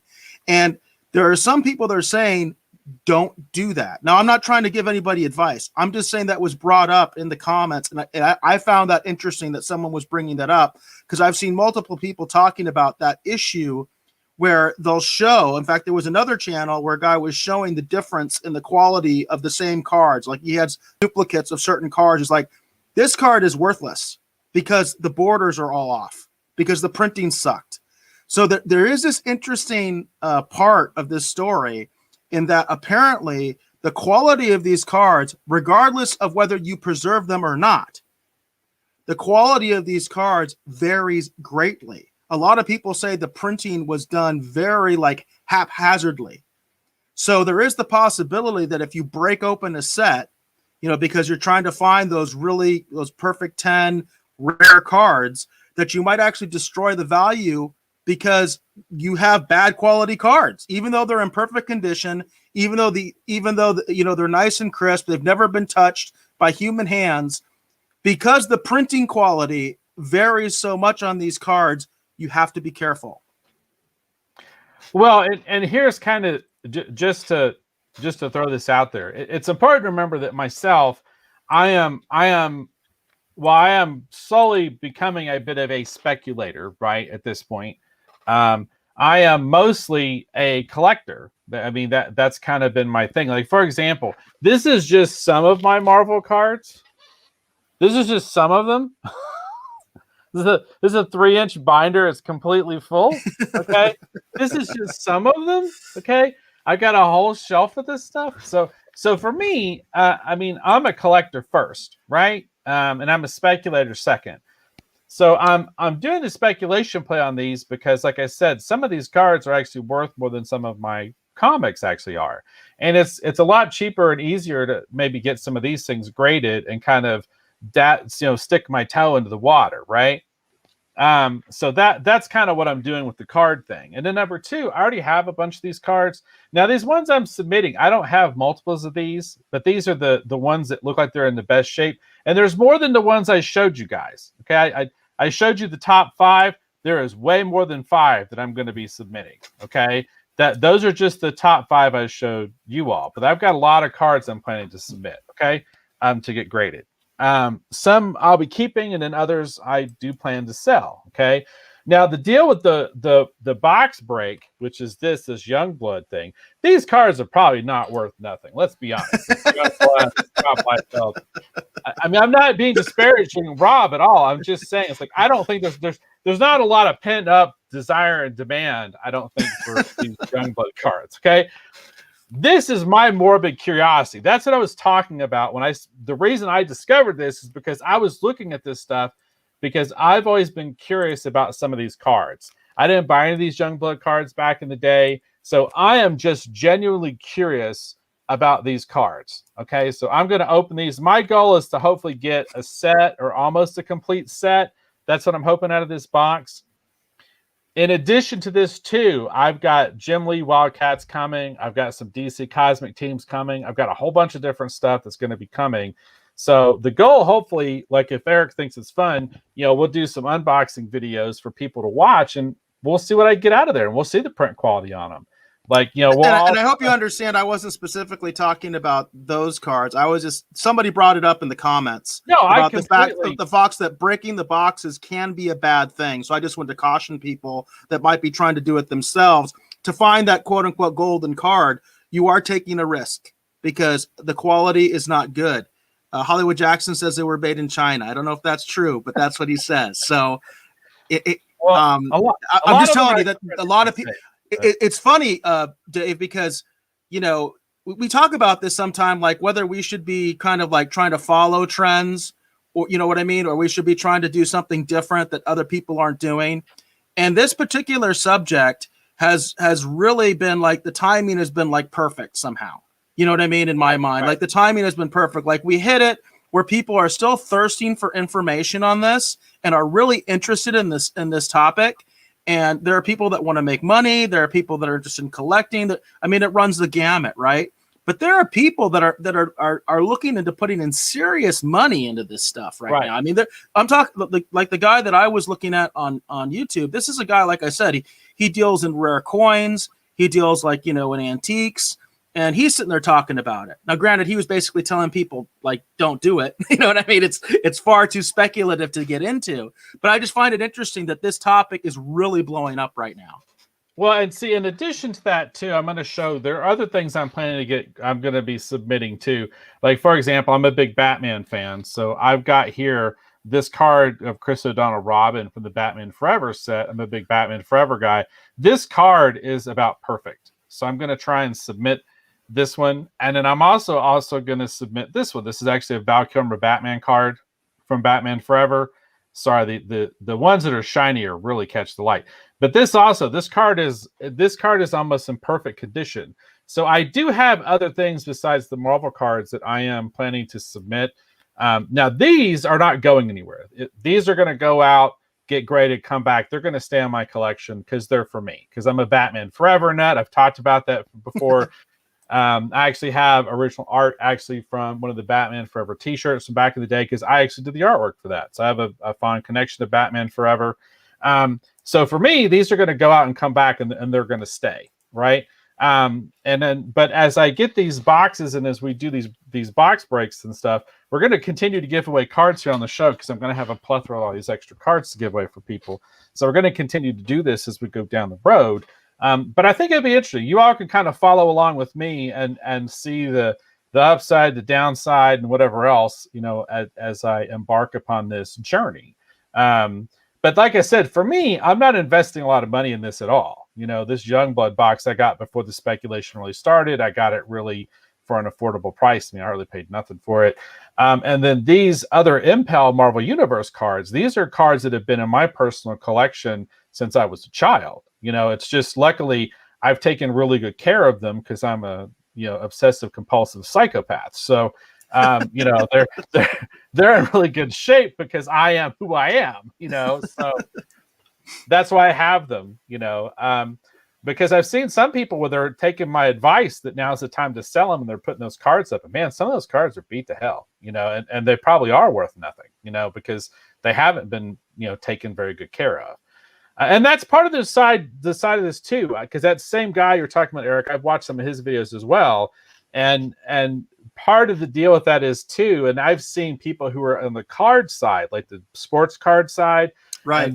And they're saying, well, the deal with it is, it's not because everybody saying, well, there's so many of those cards, but it's not that there's so many of those cards. The question is, how many, like Gem meant, how many 9 PSA graded cards out there? How many are there, 10, graded cards out? Like, how many of those are there actually really in existence? Because that's the other point that I've heard made is that there's a backlog in grading these cards. And that's what's also creating the value. And that, of course, is a bubble within itself, because once the grading authority catches up with all these people that are waiting in line to get their cards graded, the supply is obviously going to increase. You know what I mean? Because right now, my understanding is that there is a big backlog on grading these cards. So it's going to be really interesting seeing what you go through and how long it actually takes for this process to go through the whole thing. I think you're muted, Dave. Well, we'll see how it goes. I don't want to take up too much more time here. No, this is a hot topic, Dave. This is a super hot topic. So, yeah. I mean, and I think a lot of people are interested. I think honestly, like I said, there are people at this point that are looking to like, hey, can I make a quick buck? I mean, it's like Wall Street bets. We touched on that, primarily because, we've been trying to focus a little bit on AMC and the state of the movie theater industry. But, it reminds me of kind of almost the same thing in a way. A lot of this stuff, it is speculative. It is a bubble to some extent. But then a lot of people feel that these cards are very undervalued and that they actually there is a lot more worth there than there has been, in the last few years. The other side, again, is that I've heard is that there is a huge supply of these cards. There's a lot of them in the boxes, You know what I mean? There are claims that basically people are saying there are warehouses full of this stuff. So just something to be aware of, Yeah, and we'll see how much of it actually comes on the market once the grading goes through. And the flip of that is, or the other side of that is that how many of those are actually super high grade? Like, for example, okay, because you want a 9 or you want a 10. Okay, this is a good example. This one isn't in a sleeve because I pulled this out, but this is a Dazzler card. I mean a dagger. I'm sorry for Cloak and Dagger. Dazzler. It's dagger. Anyhow, but it's hard to maybe tell here, but this card, if you look at it, it is basically too far to one side. It is not. Yeah, I can tell. I could actually, I actually know what to look for now because of some of these other videos. You know what I mean? And I saw that right away. Is that the border's off, right? The border. And it's bad on the back too. Let's see. So that's the thing. But other than that, if you look at these corners are super sharp because I've taken really good care of these cards. I don't know if you can tell, but these corners are almost perfect. And this card has been kept in really good shape. This is the first time I've touched this card again since I was a child when I first got it. So this card is in incredibly good shape. So like on the comic book side, like if I was to get this graded and it came back as a 9.5 or 9.4 or 9.6, you know what I mean? It's close up to a 9.8. it still has enough value, you know what I mean, that it is a worthwhile collectible, right? But the problem with the card side is if it's not, maybe a 10, it's maybe not even worth the trouble. You see what I'm saying? So, and that's the deal. This card's about perfect. So that's my only kind of retort is, this card looks perfect, but it's clearly not a 10. So Right. how many actual 10s are there out there in the world? And then when you start looking at that, there hasn't, like, for example, I made the comment before that, for people who want to collect these characters and, they're looking for something fun to get into, this is kind of a fun hobby to get into because, a lot of these sets like that Youngblood, I'll just go ahead and tell you guys right now, I paid $5 for that box. Okay. So, I think I paid more for shipping. So, that box, I'm going to have a lot of fun opening it up and going through it and seeing what's in there and trying to put together a sets. Because for me, I'm a collector. It's a hobby, but if I can pull something valuable out of some of these other boxes we get coming in, cool. You pull out a hologram. Awesome. If the hologram's in good shape, you might be able to get that graded and get a couple bucks out of it. But the trick is a lot of these cards that are out there, the printing on them is pretty bad. I was shocked at how many of my cards actually are off center pretty bad. I thought more of them were better than they really were. And so actually my baseball card collector friend and I, we got together and he was showing me the difference and we were looking at some of these and I was kind of surprised. Now I do have enough that's worth, still, seeing and going through the process.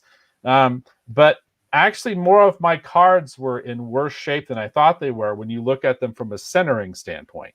Yeah. The condition of them is still good. The printing is still good.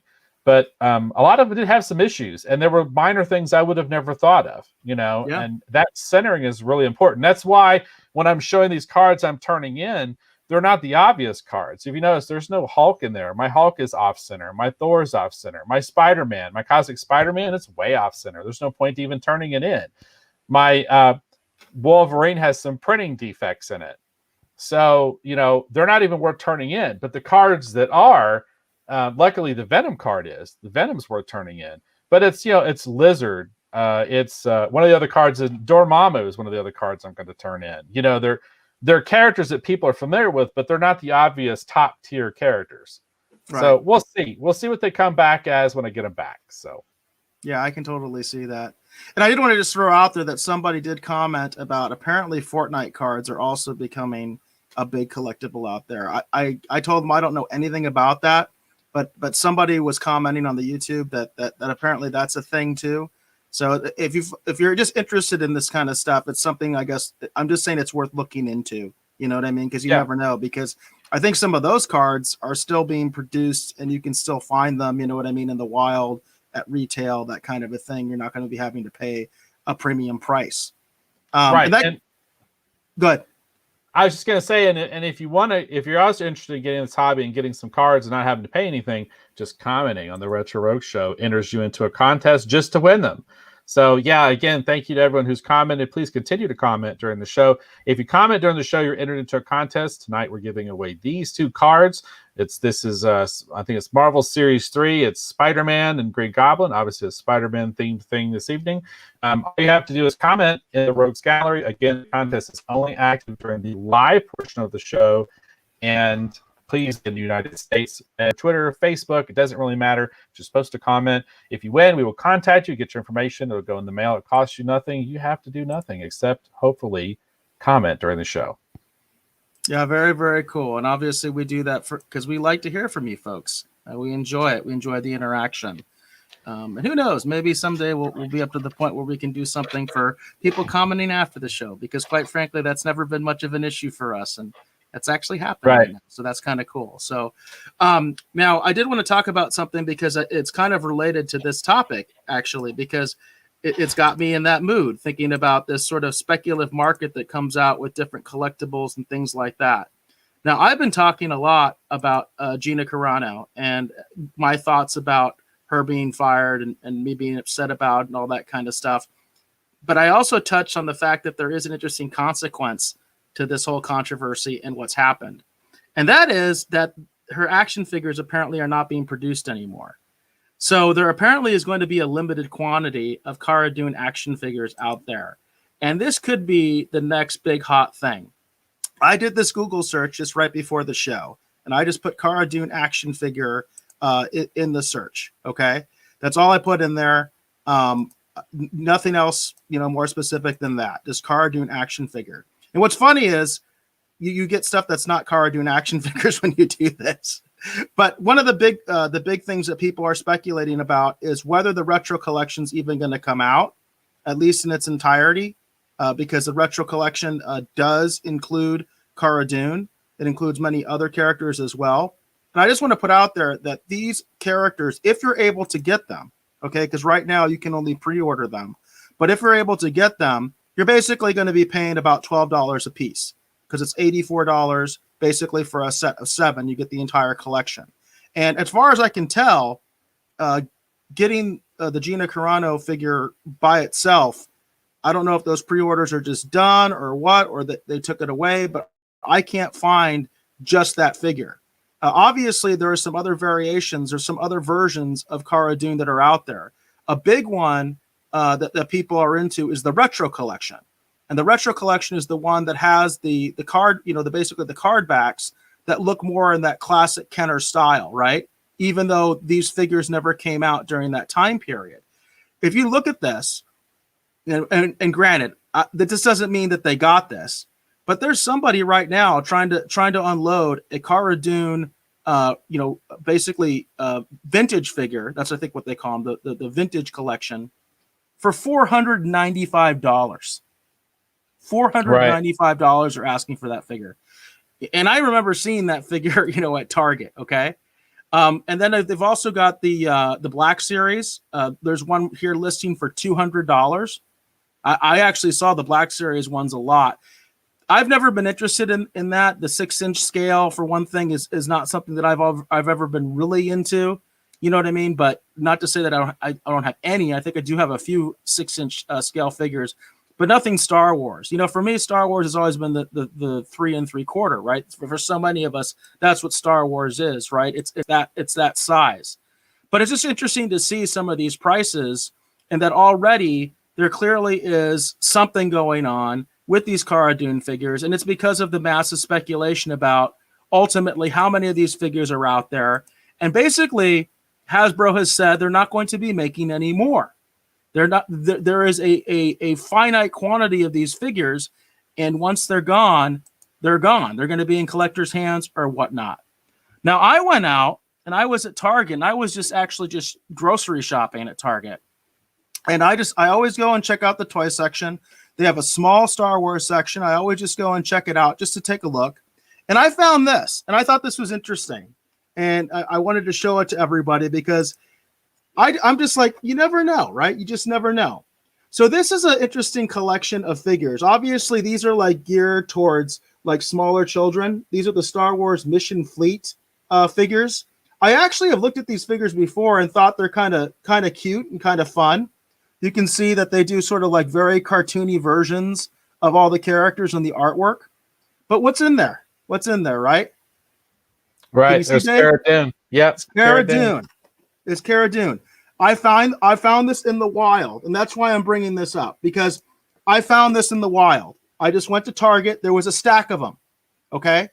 And it's $20 for the full set. Okay. That means that you're basically at about $4 a figure, because there's 5 figures, as opposed to the $12 for the retro collection, which we don't know if the retro collection is going to come out. I'm just going to throw that out there. I made an order on Entertainment Earth. My order has not been fulfilled. It's a pre-order. They have not charged my card.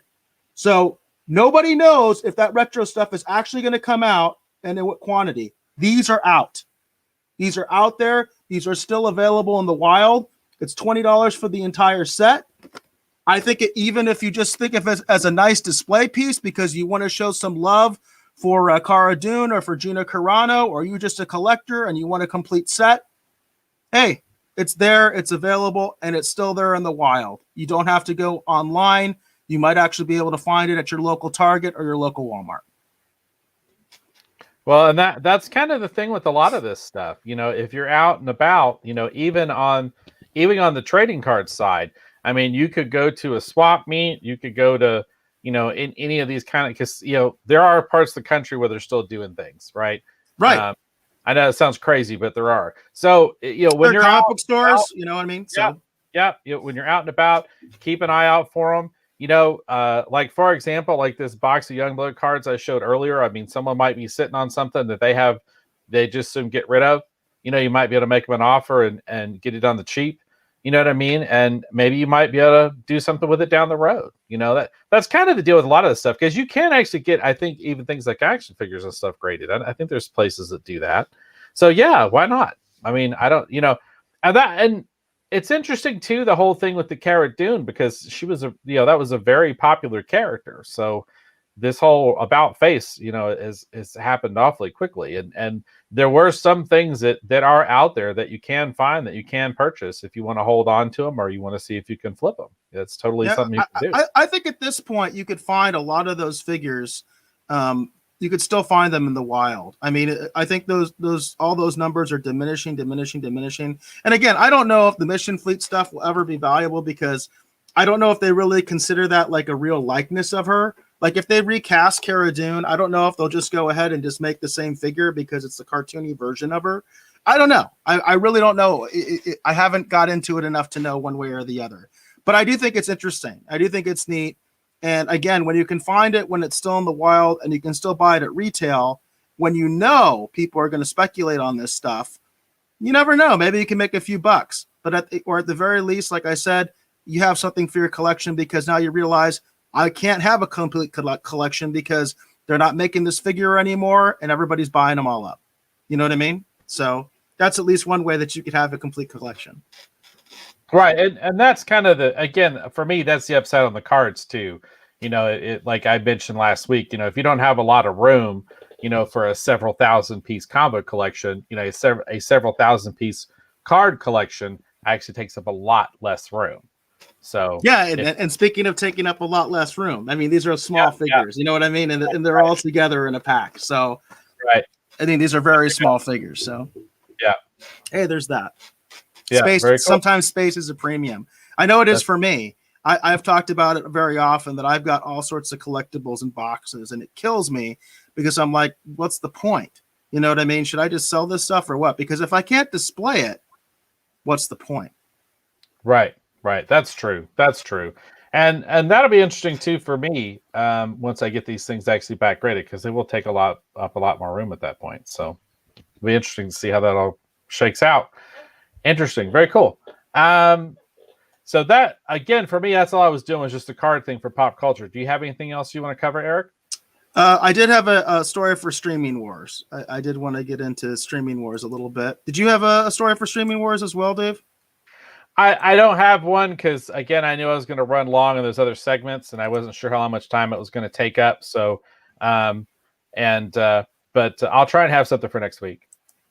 Cool. Well, this is something that was trending, and I decided to go ahead and use it for the tweet that I did. I always do a tweet before we do an episode, and try to get some people that are just looking at stuff that's trending. And I always try to find something that's trending that maybe we can talk about, or at least reference, or something like that. And one of the things that was trending was Paramount. And the reason that Paramount is trending is because of Paramount Plus. And this is an article from lifehacker.com. And it says, is Paramount Plus worth it? So a lot of people are talking about Paramount Plus right now. It says, not to be outdone by Disney Plus and HBO Max, Viacom recently announced its own streaming service, creatively named Paramount Plus, which will launch on March 4th. The unrelenting number of newer streaming services, Disney Plus, Discovery Plus, Apple TV Plus, and all the pluses you can think of when placed alongside legacy companies like Hulu and Netflix is becoming overwhelming, and you may be wondering if this one is worth it. And so then this article takes a look at that. I do think it's kind of funny that they call Hulu and Netflix the legacy brands when we're talking in the same sentence as Disney and Apple. I found that kind of funny with this particular thing, because it's like, okay, Disney is definitely more of a legacy brand than any of these guys, but hey, that's the digital world. We're talking about the streaming wars, and in this context of the streaming wars, Apple and Disney are trying to play catch up with Hulu and Netflix, right? I mean, that's the Right. bottom line. So what's really interesting, of course, is, Paramount Plus is basically replacing CBS All Access. We've talked about this. They are supposed to be adding some additional content from the other brands that Viacom has, which include BET, Comedy Central, Smithsonian Channel, and of course Nickelodeon, which I think is actually something that a lot of people are actually excited about when it comes to Paramount Plus, as opposed to CBS All Access, which again, they're basically the same thing, but Paramount Plus is adding a few things, including some, Star Wars or Star Trek stuff that I don't want to talk about. But anyway, if you are interested, basically the plan is $5.99 a month. That's with the limited commercials. I really hate that, by the way. I hate paying for commercials. I think that's a total scam. Or it's $10 a month and you have no commercials. And then there's also some different services you can get, or different payment plans you can get if you pay for the entire year. It does say currently Paramount Plus is offering a 50% discount for signups between now and the launch of their rebranded service. So if you've been wondering about it, I just want to put that information out there. It is trending. This is something that's making waves. Also, very interestingly, the price of Viacom stock has gone up. So Viacom, I think, has made a good decision in rebranding CBS All Access, which I think is kind of a disaster, quite frankly.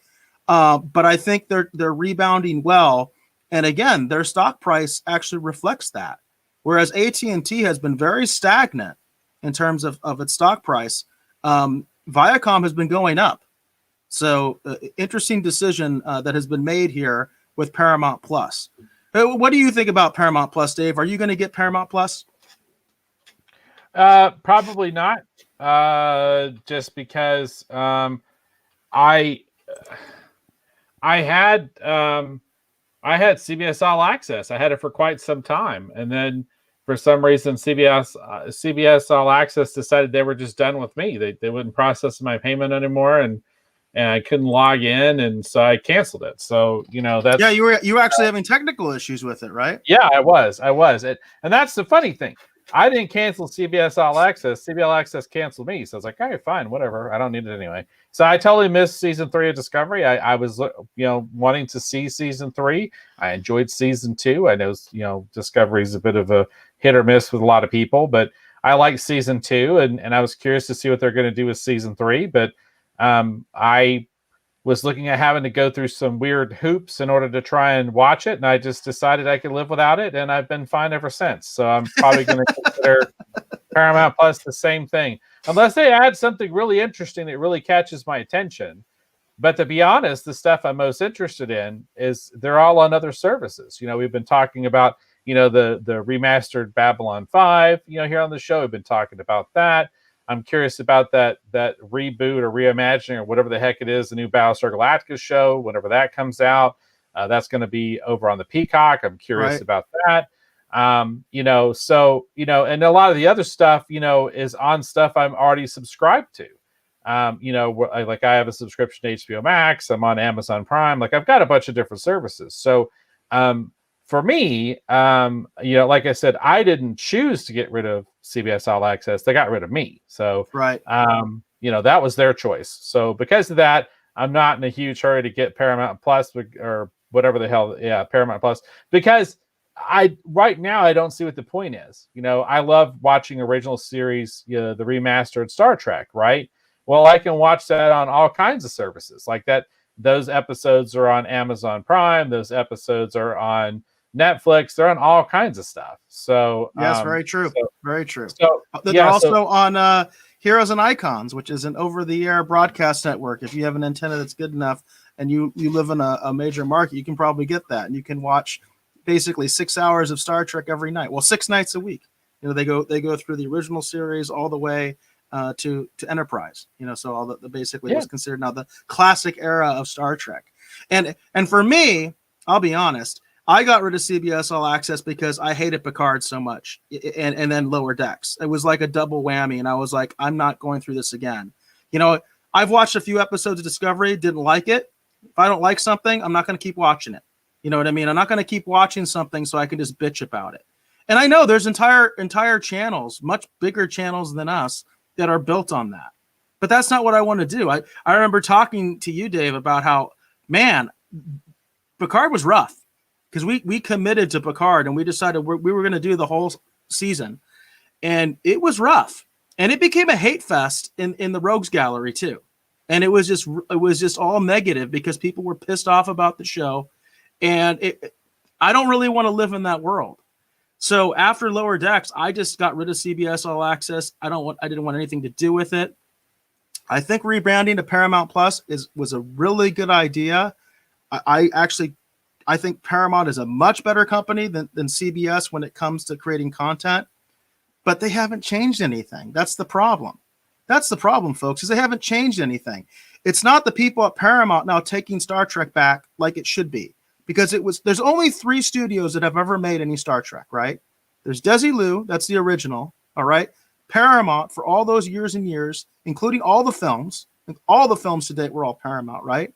So even if you like the J.J. Abrams stuff, that was from Paramount. That wasn't from CBS. And then the only thing CBS has ever done was they canceled Enterprise, and then they made New Trek, which is Discovery, Picard, Lower Decks. Now they're making that Nickelodeon show. Oh my God, I don't know if you've seen the graphic for that. I'm just like, I've just vomited in my mouth. It looks so bad. It doesn't look like Star Trek at all. So for me, the thing that's sad is with the merger, I feel like they could have made things right. They could have started a new direction for Star Trek and basically said, we're going to get the Paramount people, some of them back. We're going to get the old crew together. We're going to make some real good Star Trek, but they haven't changed anything. So that's disappointing to me. And because of that, I will not be supporting Paramount Plus. I just won't. Star Trek means too much to me, and I just won't allow it to be destroyed like that. I won't contribute to it actively. I'm not going to pay for Star Trek's destruction. I'm just not going to do it. And the thing is, I think if Paramount, if they took Star Trek back, you know what I mean? If the division actually took Star Trek back and they actually got the old people involved, the people that actually made Star Trek what it is, I think they could have something, but they're not doing that. Yeah, like I said, for me, it's just a real simple equation. I couldn't log in, couldn't get into my account to watch anything anymore. And I just decided, okay, you guys win. You've been kind of telling me that this isn't for me, and now you're going to do that. And it's like, okay, all right, you win. I guess it isn't. And that's Dave. That's funny. That's one thing I haven't heard is if any of the technical side of the service is going to change, because that's actually a very good question. One issue that I had was when Viacom, got back together, when Paramount and CBS first got back together, they started putting movies on CBS All Access. I still had CBS All Access at that time, but on my PlayStation 4, it wouldn't work. The movie tab was still empty. It wouldn't populate. And I even sent them a message, on Twitter and everything, and they acknowledged me. They didn't do a damn thing about it. I bet it still doesn't work. You know what I mean? So I haven't heard if they're actually addressing any of the technical issues, because they really need to. You know what I mean? If they really want to make this a viable service, they have to address those technical problems as well. Well, when I had some of my issues, they had an email that you could, send, your, issues you're having to it. And it came back basically saying, I got a bounce back basically saying no such email. So nice.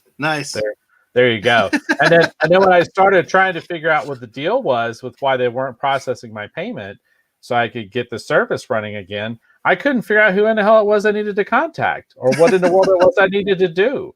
And so I spent about 5 or 10 minutes trying to figure it out. And I was like, you know what? I don't really need to figure this out.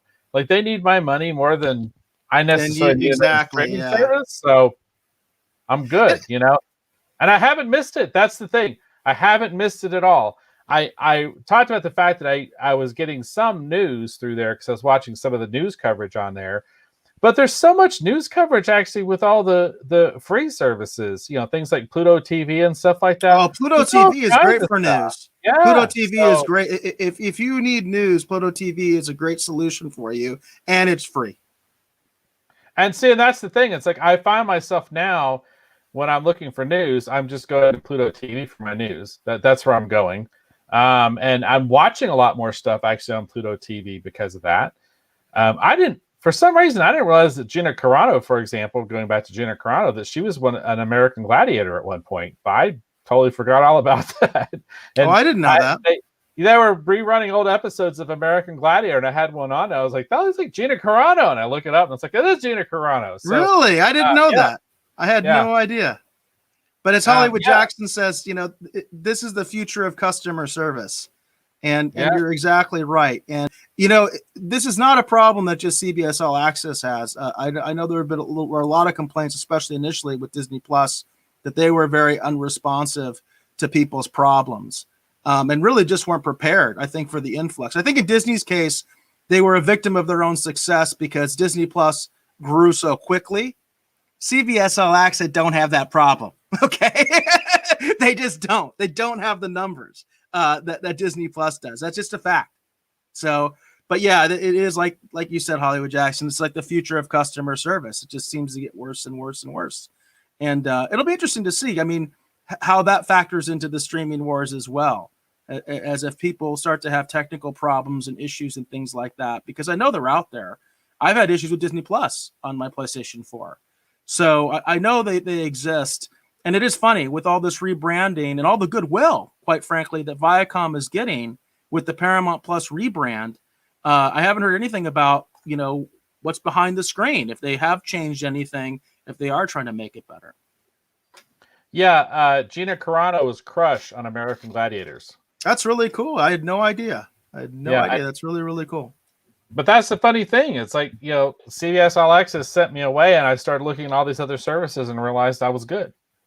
Exactly. So, and there you go. And a lot of the movies, I own those either on Blu-ray or I own a digital version. I think actually a lot of the classic Trek movies, I actually own high definition, like digital versions. And then I also have like the old DVDs. I mean, and that's the thing too. A lot of the stuff I already owned in different forms that I was watching on there anyway. So it's not like I really needed it, So it's just one of those things. It's like if you make it difficult for a customer to give you their money, eventually they won't. Exactly. Yep, that's 100% true. 100%. Cool. Yeah. Do you have anything else for Streaming Wars this show? No, I just wanted to talk about Paramount Plus a little bit. All right, cool. All right. Well, I did have something I wanted to talk about in relation to Kirby Tees. I'm just gonna plug it just real quick as a part of my outro here real fast. And then next week I should have like a bigger announcement about it. But just so everyone knows, we have new designs that are going to be launching on Kirby Tees very soon. I want to show off a couple of those real quick. These are actually designs by other artists who are actually going to be on Kirby Tees. Now, the first one I'm going to show you, this one's mine. These are test print shirts that I've done over the last few weeks. And these will be on the Kirby Tees website. Hopefully, it might actually be next week. But this one is one of the new designs. This is the original Dragon Slayer. This is going to be a new design that's going to be on Kirby Tees very soon. And again, I will have better graphics for these actually next week. But these are just the actual physical shirts, so you can see how they're turning out. These are test prints. This is another one of the new designs. This is a collaboration between myself and the Janimal. This is Skeletor. I love that one. That's awesome. So this will be on Kirby Tees again, like I said, next week. And another one is by an artist I know from the Phoenix Comic-Con circuit, Sarah Aerosmith. This is actually one of her designs are going to be selling over Kirby Tees. This is a she calls this the bony pony, but it's like a zombie pony. It's brains are magic. Brains are magic. So we have a lot of fun designs that are going to be going online, hopefully next week on Kirby Tees. I'll have some better graphics, but I wanted to kind of show those off. These are all brand new designs. They're going to be for sale. And again, it's not just my art. It's also art by other artists who are coming on board to work with Kirby Tees. Like I said, Sarah Aerosmith, very glad to have her as a part of the Kirby Tees family. And obviously the Janimal, glad to have the Janimal obviously there too. So a lot of fun, exciting things coming up here for Kirby Tees in the future. So and you offer this shirt too, right? my Yeah, avatar? yeah. Don't you offer that one? Well, we don't have that one yet, but we're going to be doing that one.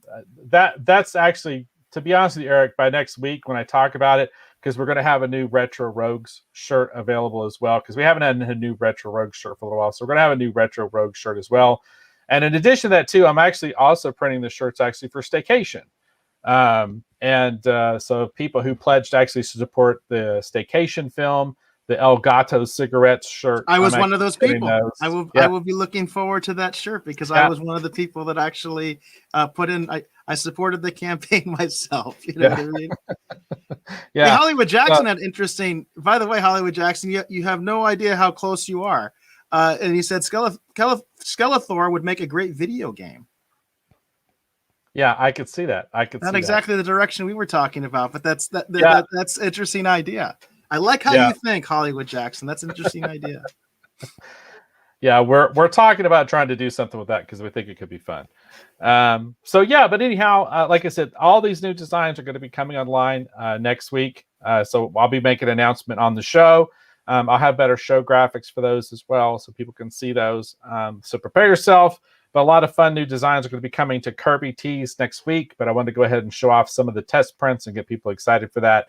So you definitely check that out, as well as, hopefully if you want right now, you can go to kirbytees.com and you can actually purchase a Retro Rogues Live shirt and support what we're doing here on the show. We would greatly appreciate your support. So that's going to be it for me. I want to thank you for watching this episode of Retro Rogues Live. Again, my name is Dave Beatty, and I have been one of your hosts. Eric, please tell the folks hopefully watching, listening home, where they can learn more about you on the interwebs. Well, I'm most active on Twitter. My DMs are open, so you can always send me suggestions via DMs. It's at BaseGod14, at BASSGOD14. Again, my DMs are always open. Besides the Twitter account, that's also the official Twitch, BaseGod14, and also the official YouTube, which has actually been getting some decent traffic lately, thanks to that trading card video. And actually, our Babylon 5 video. Apparently there's some Babylon 5 fans out there that were interested in what we had to say about its transition over to HBO Max. So when you make comments on there, more likely than not, I'll be the one responding to you. But Dave does go on there under the Retro Rogues Live moniker as well. So if you see BaseGod14 responding, it's me. If you see Retro Rogues Live, that's Dave. And I actually have been trying to get Dave to comment a little bit more on there because, quite frankly, we never had comments before on the YouTube, or very, very few. So I was letting Dave be aware that there are comments on there, and it would be fun for us to respond and get some more interaction there, especially as we get a little bit more attention on the channel. And remember, like, share, subscribe. We forget to say that. I get annoyed with other channels that say that all the time, but I have to say it because we do want to grow the channel, and the only way we're going to grow is if you tell people, that you like the show, whatever platform you use, whether it's Facebook, whether it's YouTube, whether it's Twitch, whether it's Twitter, just let people know about it. And we want to expand the show. We want more comments. We want more interaction. We enjoy that stuff, and we enjoy hearing from all of you. Heck, that's why we do the contest, right? That's why we do the trading card stuff, because we want to hear from you. And Jane says, hey, it's another great show. We appreciate that, Jane. And then also Hollywood Jackson says, great show, guys. And with that, we'll go ahead and leave our viewers with the last word.